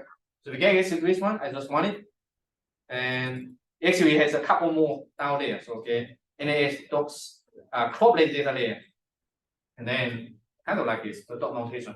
But I can do any data set, right? So for example, USGS dot, and then you can hit tab, for example, 3.dm, right? Take me to resolution. So in that way, you don't need to remember exactly what it is. If you remember some like beginning, it should be fine, right? So now I know this is the DM. This is basically the long keywords. So you can directly use this one as a string in your source code. So what I'm doing here, right? E.image. I'm not passing like in here. See, I'm acting like USDA get basically the length cover. And so this is basically the string equal to whatever it's showing here. It's equal to this one. But like I said, you don't need to leave to go to the website to search and then figure out the unique ID. Just like you try to remember the social security number of your family. You don't have to do it. It's like I know it's coming from North Carolina in that building, and you know some keywords. So if you want to, you can. Basically, what I'm saying is the entire data catalog, that 100 terabyte, is being accessed to this one. So it's kind of like category, right? The entire movie database, action movie, romantic movie. I know, like, okay, it's action movie, so you just go to like top action, something like that, and you go down and down. So eventually you can get to the data set that you want without having to go through. You can quickly see, right, how many, even like Sentinel-2, Sentinel-1, whatever. So everything is accessed through this kind of a hierarchy structure. Okay, so that's all I want to show you for the data. And I think we are kind of behind schedule. And there's an exercise in here. If you want to try it out, so we don't have time to do that, but you can work that after the workshop. So this is kind of a simple one. So I'm asking you, okay, create a cloud-free imagery for a selected state of your choice. You can do North Carolina or any way you like, right? And you can see how long does it take you to create something like this. If you're using traditional remote sensing or using cloud computing. And so right now I'm only asking you, for example, just the year of 2022. You can actually create time series for any time period, like for any images. So it can be all the way, for example, from 1984 to 2023. One line of code. If you really want one line of code. So here I can show you maybe how about this. We don't have time to cover all the stuff, but if you go to the book chapter number 9, and there's one called create time series. So this one can help you create time series for any location. So it's one line code, super easy. If you want, you can try out this one. So what I'm doing here, I'm using the Copernicus Sentinel-2 harmonized connection, and I only pick images cloud coverage less than 10%, and then I specify the area where I want from 2016 to 2012, for example, and that specific region, and then you can just use this function to create time series. So it can be by month, by quarter, by year, it doesn't matter. It's all one line of code. So here, let me quickly show you how we do it. With a new code block, right? Again, right now you understand this one, right? In time image collection, just filter cloud coverage less than 10%. So those are usually pretty good quality images. And we copy another one. Okay. So the next one, okay, I want the images starting from 2016 to the end of 2022. And this is the geometry, basically the bounding box, upper left corner, lower right corner, basically the coordinates. And then just use this one line of code. So here. So I'm creating a time series. See how fast it is. 7 images, right? Anyone, 2016, 2017, all the way start. And then give the start date, end date, the year. And then the reducer is how you want to create the cloud images. I'm just taking a median filter of all the images with cloud coverage less than 10% for 2016. And then can do it repeatedly for all the years. So Google Sensing is especially powerful for this kind of application. If you need to do something repeatedly for an area, it doesn't matter how many time periods you have. You can have hundreds of thousands, doesn't matter. So you're going to do it in parallel because they don't depend on each other. So this is why it's so fast, right? So kind of like in here. Okay, I want to create images from 1984. I ask each of you to do that. One of you focus on 1984, the other on 1985. And then once you're done, you copy the result, give it to me, and I give you the time series. Rather than using a traditional like Python for loop, for something in something and then process. You're going to take a while because you need to process the first one before you process the second one. But the parallel computing is like super fast. So in here we have 7 images, and now we can actually take a look. So I can just map equal to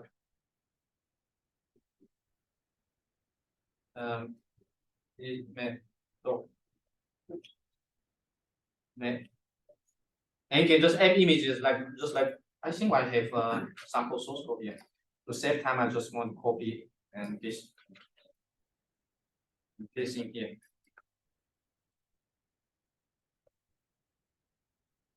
You see what I'm doing here? I'm creating a time series images for San Francisco from 2016 to 2020, 2022. And there's a slider at the bottom here. Okay. You can do that for, so the more important is kind of the conceptual framework. It's not about San Francisco. You can do that for North Carolina, or you can do that for your county. You can do it for laser data. So it doesn't have to like, you can easily change this one, for example, here. All you need to do is to figure out what image collection you're going to use. You can build a sub image collection, and then you can say what day, and then you can do, for example, by quarter, by year, by month. As long as your data support that, you can do this very, very easily. So it's super powerful for creating this kind of composite data set. At any temporal frequency, like at any area, like global scale, continental scale, you name it. So everything can be done in seconds. Yes. So images are stored in image collections? Yeah. So how would you use like other Python tools like NumPy or? Yeah, you do the compute in the cloud, don't use NumPy. Okay. Everything, for example, in the images. So you can think about those data stored in the cloud. NumPy cannot process those data. Those are called server-side objects. You can export some data, it's a small area, it's NumPy, you do the processing, but you should change your mindset. NumPy is mostly for doing like you have access to the entire data set. Google Sense is different because let's say what I'm doing here. This simple data set maybe a couple gigabyte. You're not going to like directly download data. So the recommended way would be to use the API to do data processing. So just go to somewhere here. So utilize the API to do computation. So for example, I can calculate the NDVI, or I can calculate so water indexes, kind of like in here. The example I show you about, like, for example, this one, calculate the normalized water index, right? So look at how this is being done in here. Sure, but I guess if you want like the values of the data. Yeah, you can So it's turn like it to an array, but you turn it into an array, Google Sensing understands. So the recommended when you finish all the computation on the analysis within the cloud environment, you export a subset of data set rather than the original data set. But of course, if you want to get access to the original data set, you can convert it to NumPy array, X array, some of those is feasible. So in the, where is it, in the book, here, export data set. If you see here, export images, right? You can export images to a local computer. You can export images also to NumPy array if you want to. So it's in there, but it's only good for small area. Okay. Maybe give you an analogy. You're watching movie on Netflix. You like the movie. You say, okay, I want to download the movie in the high definition to my computer. Yeah, good luck. It's going to like, if it allows you, you will take some time to download it 10 gigabytes. So what you should do is to do everything in the cloud, finish it, and maybe just get some average. Okay, calculate, for example, the average NDVI, maximum NDVI. You only get a number out. So try to streamline, do things in the cloud, get some small subset. Try not to download like gigabyte, then it defeats the purpose of using cloud computing. Of course, people would like to download data, but even if you have 10 gigabyte data, you're trying to computation local, you still need the computing power. So there are different ways you can do things, but the recommended way is just do in the cloud. Unless something that Google Sensing doesn't support, then you will have to use your customized algorithm. But if you already locally have some algorithm doing the data processing, you need to rewrite your algorithm to the Google Sensing API and then do the computation. Otherwise, your workflow cannot be scalable. You cannot process terabyte data using a desktop. But what we're doing here, we're processing like hundreds of gigabytes without any problem. Okay, so that's about the the time series, like what I'm showing here. You can easily change this one to like a different location and different cloud. For example, in here, right? You can change this one to something else, your location. Or I can do it in here. Is showing like, let's say I want to do maybe here. Assume that okay, I want this area. Okay, look at Raleigh. Okay, I'm interested in studying Raleigh. Okay, I want to look at some images. It doesn't matter, doesn't how big is the area.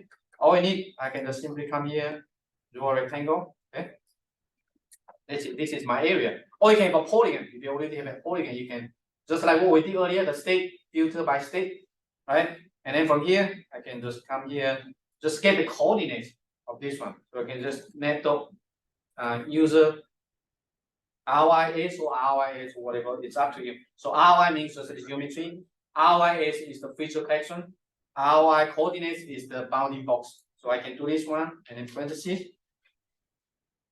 Good. I think there's some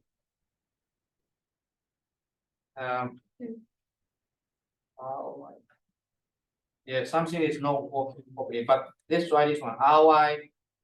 Oops. Let's method user ROI to get the geometry that we just created. Okay, ROI.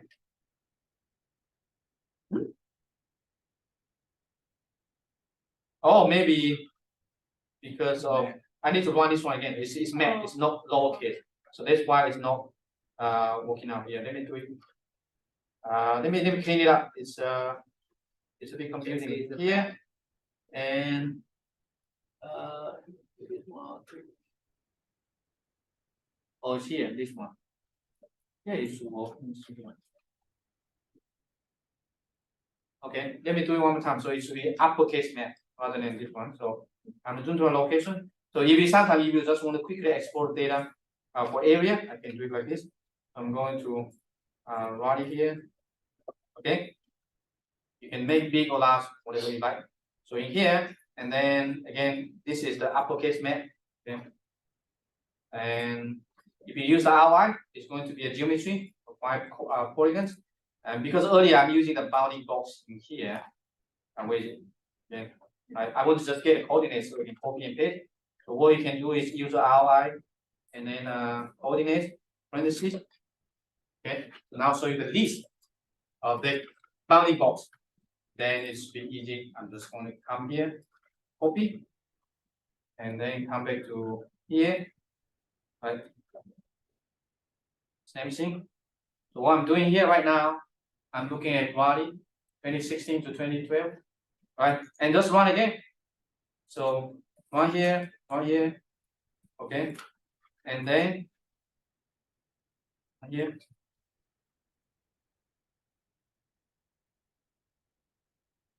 It's gonna take some time because you're doing a new area, but it's super, you see. And what I'm getting here, 2016, 2017, 2018. You see how nice, cloud free, right? No cloud. So how easy we can export this one to a animation like a GIF or Yeah. movie? So movie, yeah. Movie is all you need to do. Come here. This function. Create time lapse. Create time lapse is to help you. Okay. So I can do it here. This might take some time, but I can certainly try. Sometimes it might not work. Okay, so this is the danger of doing live demo. Like you want to run into bugs.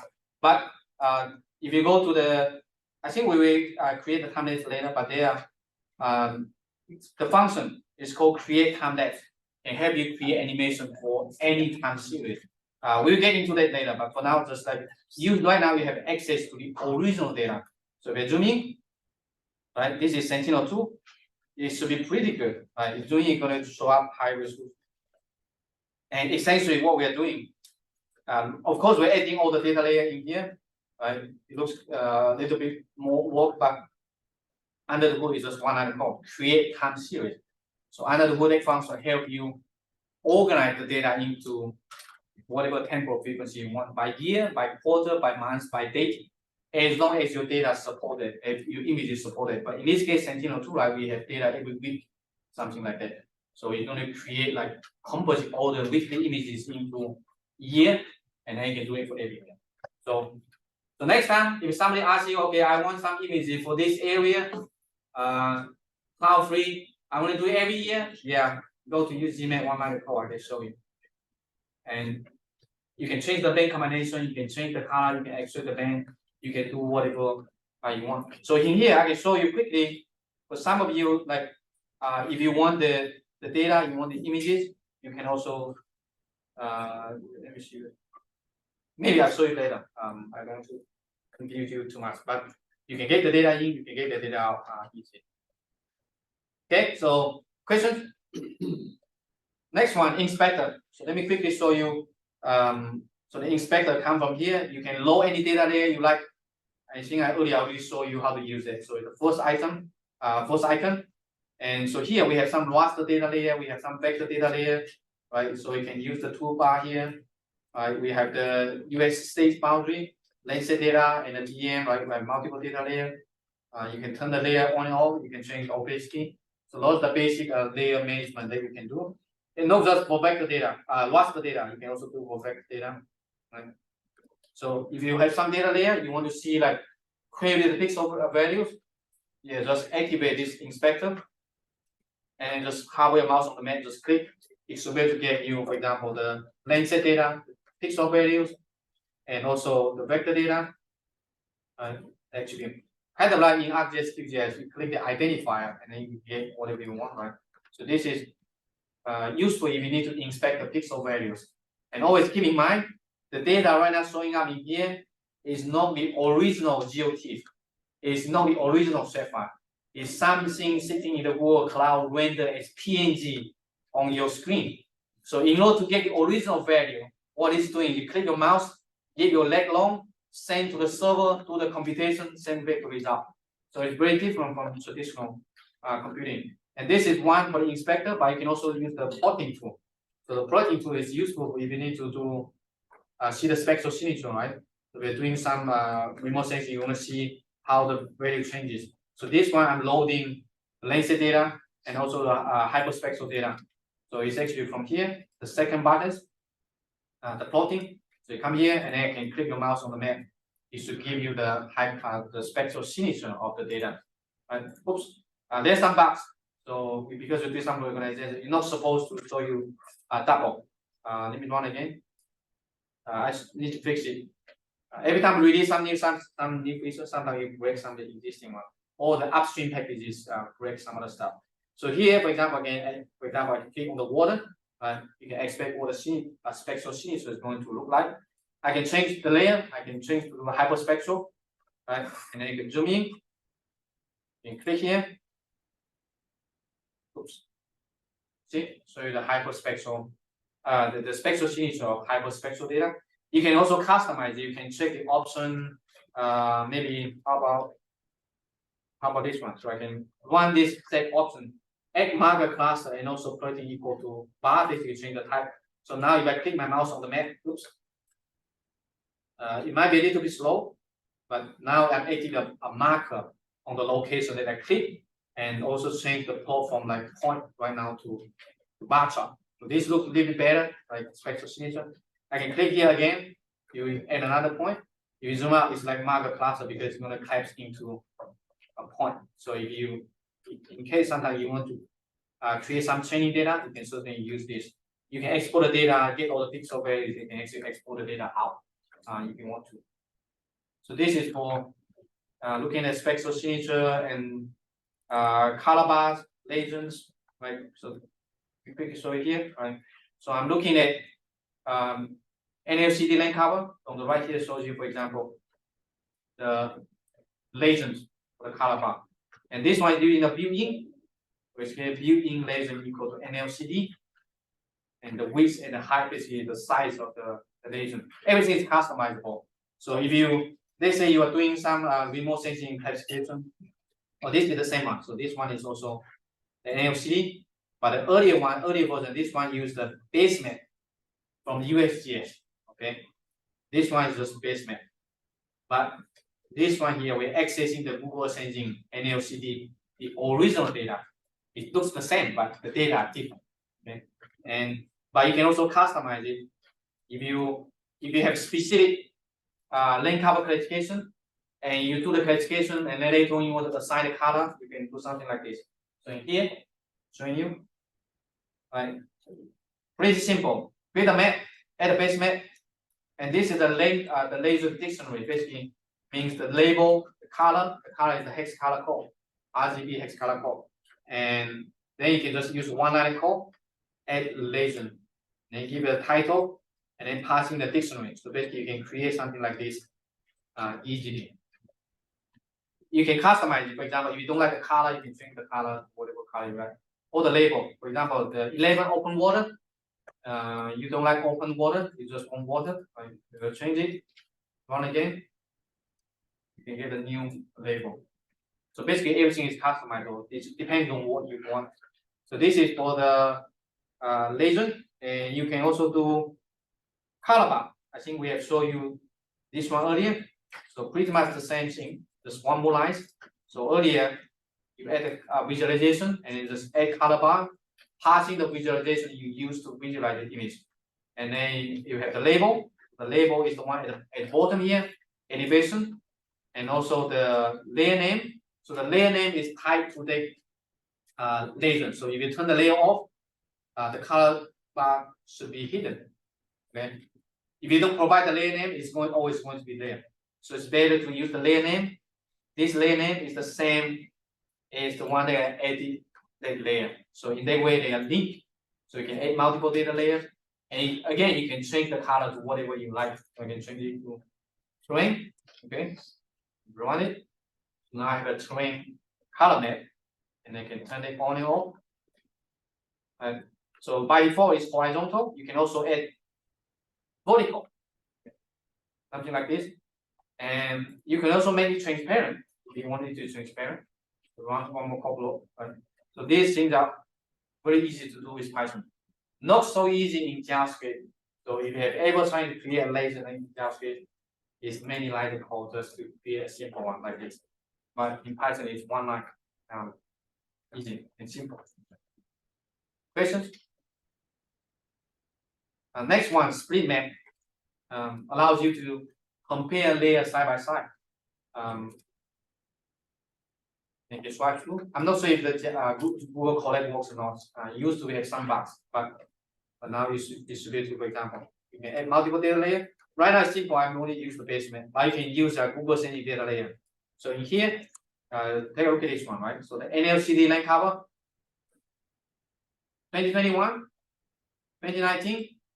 And so instead of adding the layer, earlier we used geemap, a map.add layer, right? Here you can just geemap.e.tie layer. And the parameters are the same as like when you did map.add layer. So what we're doing here, like we have access to these two data sets. I tell you how to visualize that and then pull those data here into the map so that you can see the split map. And so just one line of code, map.split map, and then just passing the OS engine data layer. And you can zoom in and zoom out, right? So here, I'm gonna look at Las Vegas. And can you see the changes? Pretty cool, right? One line of code. How many lines did write in JavaScript to create this? This actually add like it's like many lines. So this is actually pretty easy to create and utilize. Questions?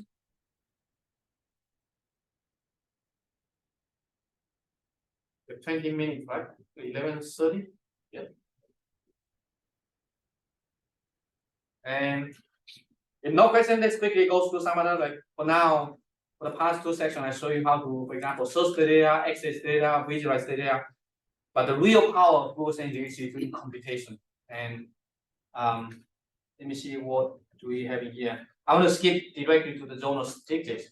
So this might be very useful if you are doing some spatial analysis based on the data. So what this one is doing here, let me show the data first. Okay. So imagine I have data like this. Okay, I have a US state polygon boundary. I also have the DM. Okay, and I also have maybe a Lancet data. Yes. So right now, if I ask you which US state has the highest average elevation, or maybe ask the other way, which US state has the lowest average elevation? Let's start with the highest first, right? We see on the map. Which one do you think, like in general, is very top, very high? Colorado, right? It's very obvious. You see here the white color because you know it's high. How about the lowest? Florida? Maybe Louisiana. Louisiana? Any other answers? Rhode Island. Rhode Island? Yeah, maybe. Let's try to find out, right? So this is a simple application that you can do with Google Sending. And so if you're using ArcGIS, QGIS, you're probably familiar with like zonal statistics. So zonal means like you are doing some statistics based on the boundary, right? You have multiple boundary, multiple polygon. I'm trying to solve it. What we're trying to do here is to do statistics based on multiple regions. And this is the simplest analysis you can do with Google Sending. So what we're doing here, okay, I'm gonna say the output. You can just call geemap function called zonal stats or zonal statistics. And so I'm gonna pass in a DM, raster data. I'm gonna pass in the vector data, and I'm gonna show you the output space of the output. And the statistical type here, I can calculate the mean, I can calculate sum, you can calculate sum of species. All the other application will be, I give you a population raster at a global scale. Tell me what's the population of each country. Imagine that you don't have the table somewhere. I just give you the EM, right? I give you a population raster or give you a temperature. Tell me today, which US state has the highest temperature? Average. Right? Those are those simple spatial analysis. If you know how to do it, one line of code, simple, easy. And also there's a scale. So keep in mind, Google Sensing does not do computation at the native resolution. So if you give like 1 meter resolution, it doesn't compute on 1 meter resolution. So Google Sensing compute based on your zoom level, based on your area. If you zoom in, it's going to compute high resolution but a smaller area. If you zoom out, it's doing the computation and a close resolution, a larger area. So if you can just simple run this one, see how it works. You see, less than 1 second, it's done. Right. So now I'm calculating, basically give you accessing this DM like gigabyte data. But I'm just original maybe 30 meter, I'm compute at the 1 kilometer. The smaller number, the longer it's going to take, the more precise. But if you want just some rough estimate, 1 kilometer is fine. So now let's find out, right? The DM, the CSV, it should be downloaded to the local computer. So this is what I mentioned earlier. You should try to make your workflow in the cloud, finish it, and then download the subset. So if you do the same thing in this computing, you're trying to download the entire DM. It's going to take you hours just to get the data out. But now you can open it. See here, the entire data table is here by state, and then you have the mean column in here. But this is you can open Excel if you want to. But there's one more line here. You can basically read it as a data frame, and then you can sort the value by mean, and then do the ascending. Okay. So on the right here, let me change this one. It's probably too much. Let me just show you the first 5 rows so that you can scroll to the right. Okay. Where is it? So here, ascending mean, the lowest to the highest, right? 30 meter. Which one? Delaware. Okay, nobody gets it right. Alright, and then I think the MP is Maria Island or something, and then VI is like Virgin Island, Florida, something. Right? You can also do descending. Okay, I can, for example, which one has the highest average elevation, right? No surprising, Colorado, Wyoming, Utah. If you go back to the map, you can really see it. So this can be particularly useful if you need to do some statistics like this, involving a raster, involving a vector, and then you can quickly calculate something like this. Or you can also do multiple time series. So here I can also do, for example, a Landsat data with multiple spectral bands. But imagine I'm going to give you a temperature data for North Carolina for every day. And then just tell me what's the average temperature for North Carolina for the past year. 365 days. How long is it going to take you? Like using the traditional way. Okay, download 365-day images, and then doing the one, maybe create a for loop, Python, run the script. This one line of code. It doesn't matter how many images you have. It doesn't matter how many polygons you have. Your goal is to get just the statistics. So this is like super powerful for parallel computing. You see, seconds. I'm just using Landsat data as an example, but you can replace Landsat with any data, any time series, and then you can just show the data. Right? You can get the average for B1, B2, B3, kind of like the time series, like temperature, first day, second day, whatever, or NDVI or population or anything. So if we just want to plot out, for example, I want to find the lowest elevation stage.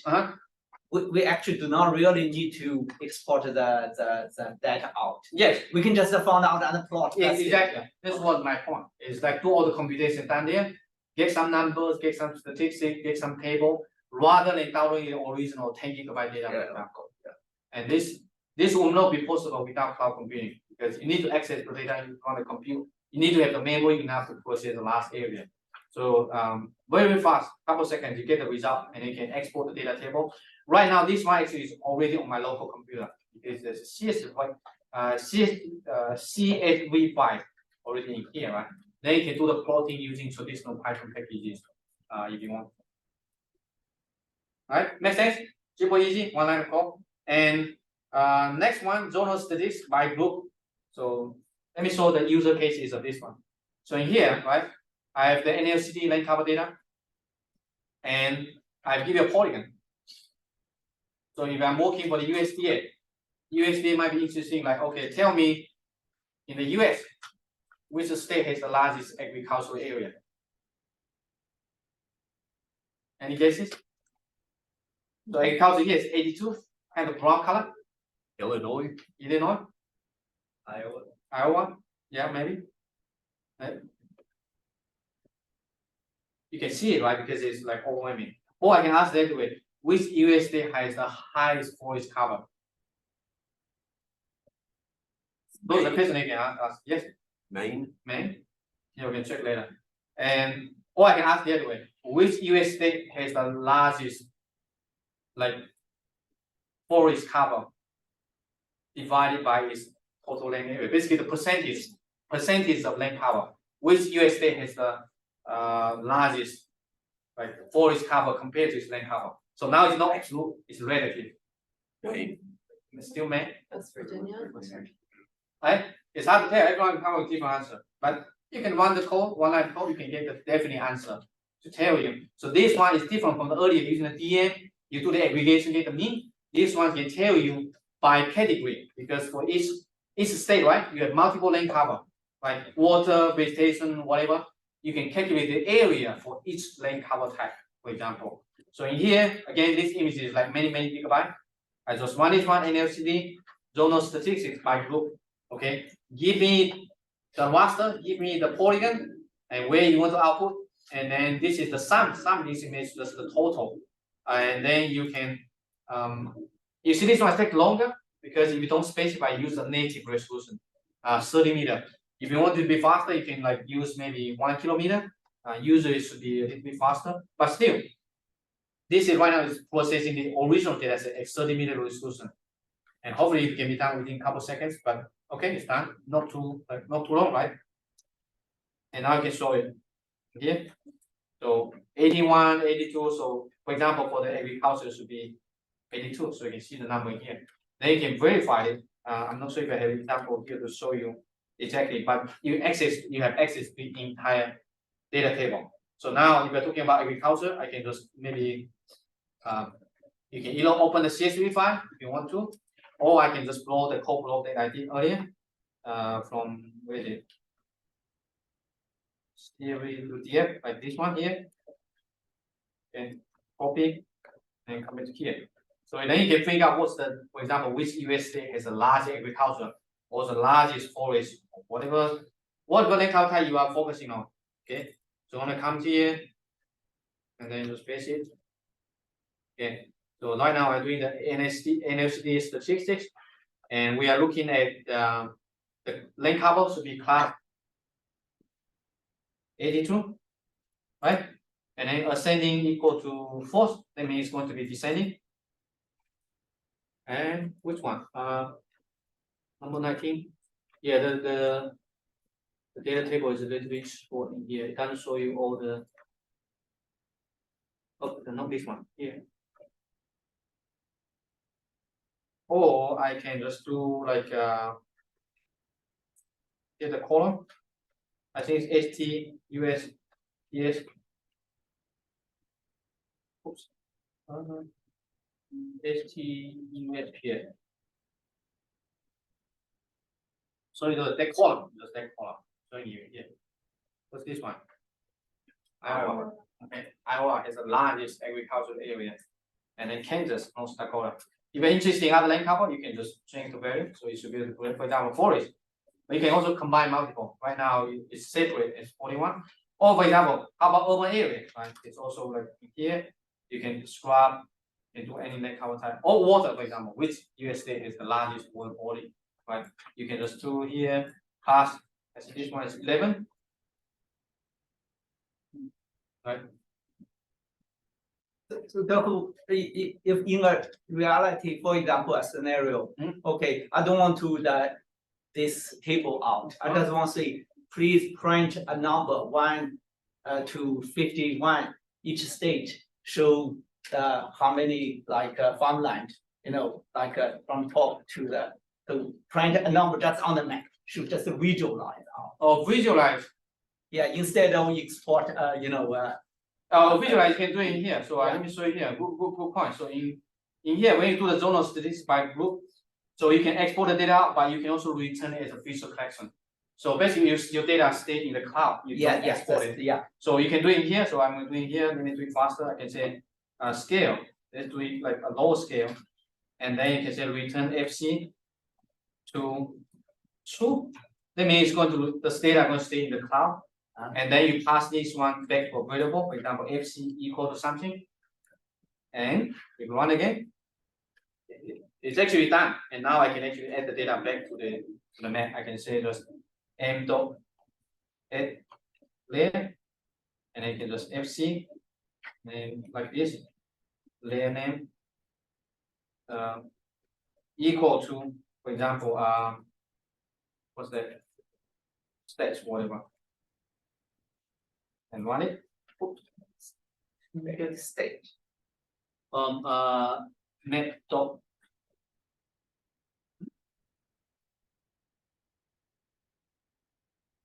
It's it may be just name. I forgot like what it is. Or you don't need to use it. Just a string is work. Yeah. And keep in mind when the Google says it doesn't do the computation until you ask for it.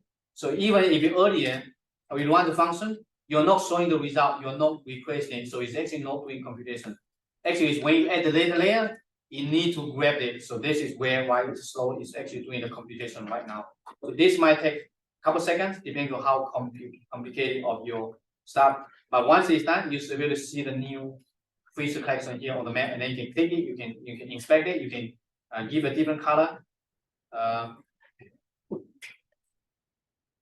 It might take some time, but basically you can keep the data in the cloud if you don't want to export it. Okay, we only have 8 minutes. We have a couple more sections. You can try this one out. It might take a little bit longer, but let me skip it to the last section. There's an exercise in here. You're gonna try it out. So there's about some basic analysis. There are a lot more things you can do. This is the common like things that you might want to do.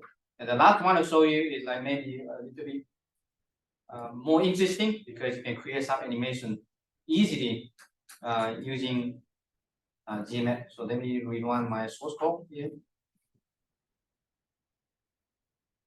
Okay, and then I'm going to skip to the last section, create animation.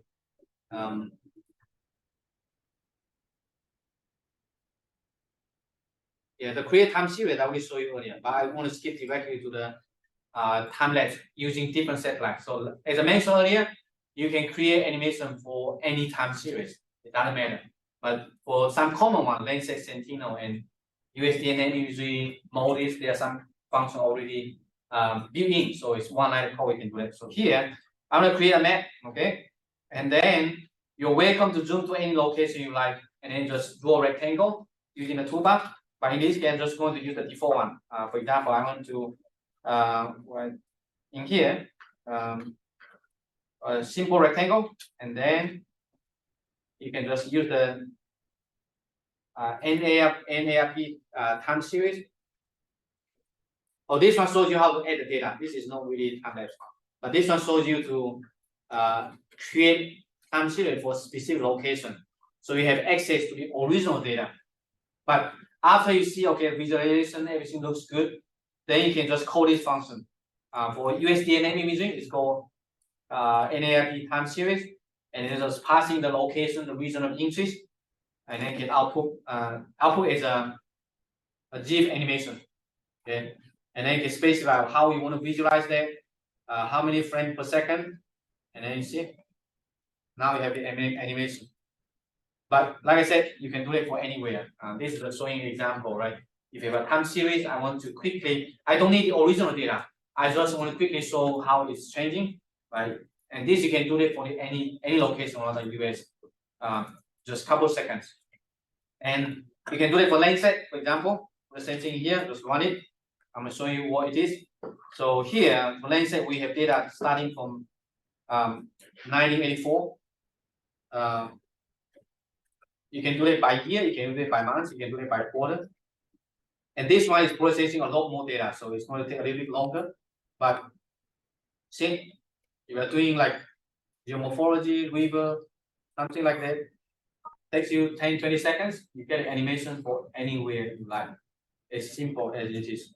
So in here, you do like this. Or if you don't, let's say come over here, and this is where you can actually now you can create for any location. So here I'm going to maybe come back to right here again, right?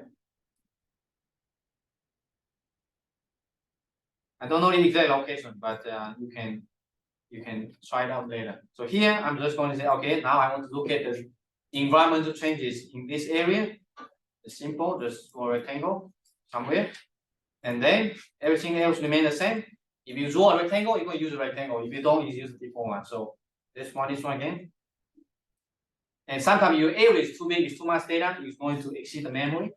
But the area is a pretty small city, it usually should work. And in here, like a couple lines ago, you can create animation for any location. You can customize the visualization, you can different lane cover. See how easy it is.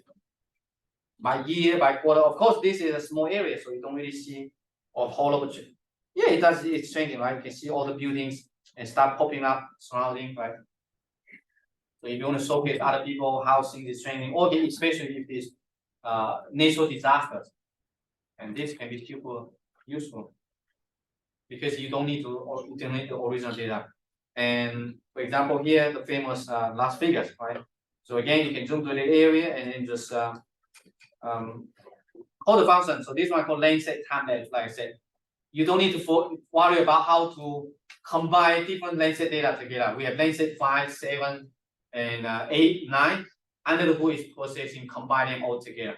So all you need to do to figure out what area do you like, how many years do you need, what's the data, like the season, see? And then you're going to all add the label and other stuff, right? How nice it is. This, without like Google Training Cloud Computing, this can take you like hours to create something like this. Because like I said, you need to go to web data portal to download the data, and you need to figure out the cloud. The area is too big, you need to download multiple images for the same area, and then you figure out, okay, how do I compose it together, how do I do it by year? Yeah, easily hours. Now, 20 seconds, anywhere, any location, any bank combination. You can even do like analysis. So this can basically download images from any image collection. Imagine you are extracting the urban area or extracting the vegetation, and you create a time series of vegetation. You can also use this function to create. Just create time lapse, that function, passing an image collection, and tell me how you want to create by year, by month. It will create for you, and then download a GIF animation. You can also download as MP4, just MP4 equal to 2. You will download both the GIF animation and also the MP4. So this is for lane set. There are a lot more examples in here. You're welcome to try it out. Like I said, there are a lot of interesting locations that undergoing like lots of changes, and you can. I think this one is the Hong Kong airport, right? So if you are trying to monitor how things it changes throughout the year, you can do it easy. So all you need to do is create an empty map and then draw a rectangle for that location, and then you can call either as lane set, Sentinel, NAIP, or something like that, right? So this is still using the lane set data, but you can see how the airport was constructing, and also I think that one is the what's they called? Somewhere in here. So Sentinel, I'm going to skip that. I'm going to show you this one, the vegetation. This one is interesting. So I can create vegetation dynamic for the whole continent. So this is like longer time series. I want to see how the vegetation is changing throughout the year using this one. So the same thing, just giving the ROI output. What satellite do you want in the start and the end date? How fast you want the animation to be, and whether you want to overlay some polygon boundary. I want to overlay the country boundary on top there. See how cool it is. 20 seconds. And you can see the time lapse in there. And you can see how the vegetation phenology is changing throughout the season. And you can do temperature. I don't have time today. So the last one I show you maybe. This one is for ghost time lapse is for environmental geostationary observation environmental satellite. So this is by NOVA. So this one is high temporal frequency. Every couple minutes you get one images. So compared to Landsat like every couple weeks, this is like useful for large scale natural disaster. So this one the Tonga volcanic eruption like last 2022, right? And again, it's not super complicated. Just decide what area do you want, what day does it start and end, which satellite do you want, and have multiple modes, and then just one line code, create time lapse. You can pass in any image selection, and then just show the images. How it can be volcano, it can be hurricanes, it can be wildfire, it can be anything. As long as your data captures that, and you have a time series data, and this one single function can help you create some automatically aggregate the data to whatever temporal frequency that you have, and then you can just call the function, it's done. And of course, it depends on how many data set has been involved. The larger the data volume, the longer it's going to take. But this one, I'm pretty sure you have seen some of this on TV, right? Whenever the hurricane hits somewhere, you will see something. Now you actually know how to create one, right? So if you want to, one line code, you can do it for any data, any area you like. And the last one, this one I think is wildfire. So not just for visualization, there are also some wildfire data products. So you can actually create animation to show how the wildfire is spreading using the satellite imagery. But at the same time, you can also overlay some wildfire near real-time detection on top of that. And this can be useful to showcase changes. Again, most of the things I'm showing here is just for visualization, but the real power is computation and analysis. So look at this one, right? The wildfire here. Yes. We have a question online. Can you create a daily time lapse? Yes. If your data has daily, so for example, if you have Modis data, it's daily images, yeah, you can create daily. So it depends on the support. But for Landsat, yeah, you cannot create daily because there's no daily Landsat, right? You can create monthly, it's fine. So you need to have at least maybe a couple of images within a month. But if it's all cloud free, you can create not just daily, you can create like give me all the available images that for example for Raleigh. And you can just set the daily, you will grab all the images available. But it's not necessarily daily. It's more this week like Monday, next couple of days later, you get another images, but you can get all the available images. Yeah, so that's pretty much it. It's super easy. Just figure out what data do you want, what satellite. And the last one here, I want to show you is that if you're really lazy, you don't want to do coding. Yeah, there's also a way for you to do that. So create any maps, create an empty map, and then just like, okay, I'm interested in whatever area. For example, here, I want to look at maybe, is this the Salt Lake City? Something like that, whatever. Go here, and then copy, I think this button, create time lapse. Okay, simple and easy, copy, draw rectangle. Yeah, and then done. It's lazy pen. And you should get the image, but this one is nicer because the animation is go overlay on top of the map. You can zoom in, you can zoom out. So earlier I showed you how to download it, but there are other parameters you can customize. Maybe when it's the color, the speed, the months, and you can even like get any VI, you want to extract vegetation or other stuff. But again, try not to do it for a large area. Sometimes it can be a little bit slow, but if it's a small area, within 20-30 seconds, you should get this one done. I hope you can show you, but I hope it doesn't crash, but we'll see. And we are welcome to use it to try out for any location. So pretty much like no coding. Okay, you see? How cool is that? Right? And so let me remove the ROI. Right? Clear and sharp. You can actually zoom in, okay? It's not just like you can, and you can move to other locations, right? So if you really want to show other people like how things are changing, if they're too fast, just change the speed to like lower number. I think it's where the frame per second. Here, Like 10 frames per second, basically 1 second you have 10 images. If you change to a smaller number, 1 second, 1 frame per second, you change to 1. And you can even calculate any normalize difference index, vegetation, water, whatever you like, right? So super easy. And So if you, like, a question about, like analysis, like you said the GMAP handles it in PNGs. So when you're kind of zooming in and zooming out, if you're kind of falling out of that, it kind of extend, like, is it just resampling for? oh no, so right now for this GIF animation, this one is locally on your computer now. The GIF animation is like doing the computation and then it's already downloaded. But I'm editing that one on the Mac. So this one is local. But in terms of data layer, then it's computation based on the zoom in and zoom out level. Okay. Because think about you are doing all the data layer on Google sending the map. It's exactly the same like you are seeing Google Map using Google Map. When you zoom to a location, it's requesting the highest PNG and do that. So it's what is acting here on the map is actually just a URL.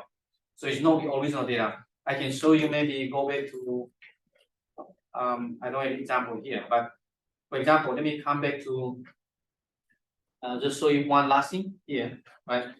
How about this, right? This is the DM, right? I'm creating a map, I'm loading the DM. So if you really want to see like what's behind the scene, is you can do like m dot layers, and you run it. You can see this is actually where the data layer. So actually, this is the data layer. This is the URL. So you can see HTTP also ending blah blah blah. And the last one is like GXY. So basically, it's like Google Map zooming is going to XYZ going to change. It's going to request the type, and it's the PNG is going to pass to the computer. So you don't access to the original GOT or vector data. It's everything is like this. So if I remove it, for example, here, I can say m dot layers equal to m dot layers, and then I can say -1. That means I remove the last one. So pay attention, right? It's gone. So it basically just a layer of the URL. Anyway, so that's all I want to show you. It's only 2 hours, but there are like 20 hours content if you want to try more. And also the book is all free. You can just open the collect, you can run through that. Everything should just work out of the box. And you're welcome to like explore, find the data set you want to do analysis. I've only shown you maybe 5% of what Geemap can do. There are a lot more functions available on the website and also the book. So hopefully you find it useful. If you have any questions, happy to talk to you and learn more about what you want to do with Google and Geemap. Okay. So let's go here.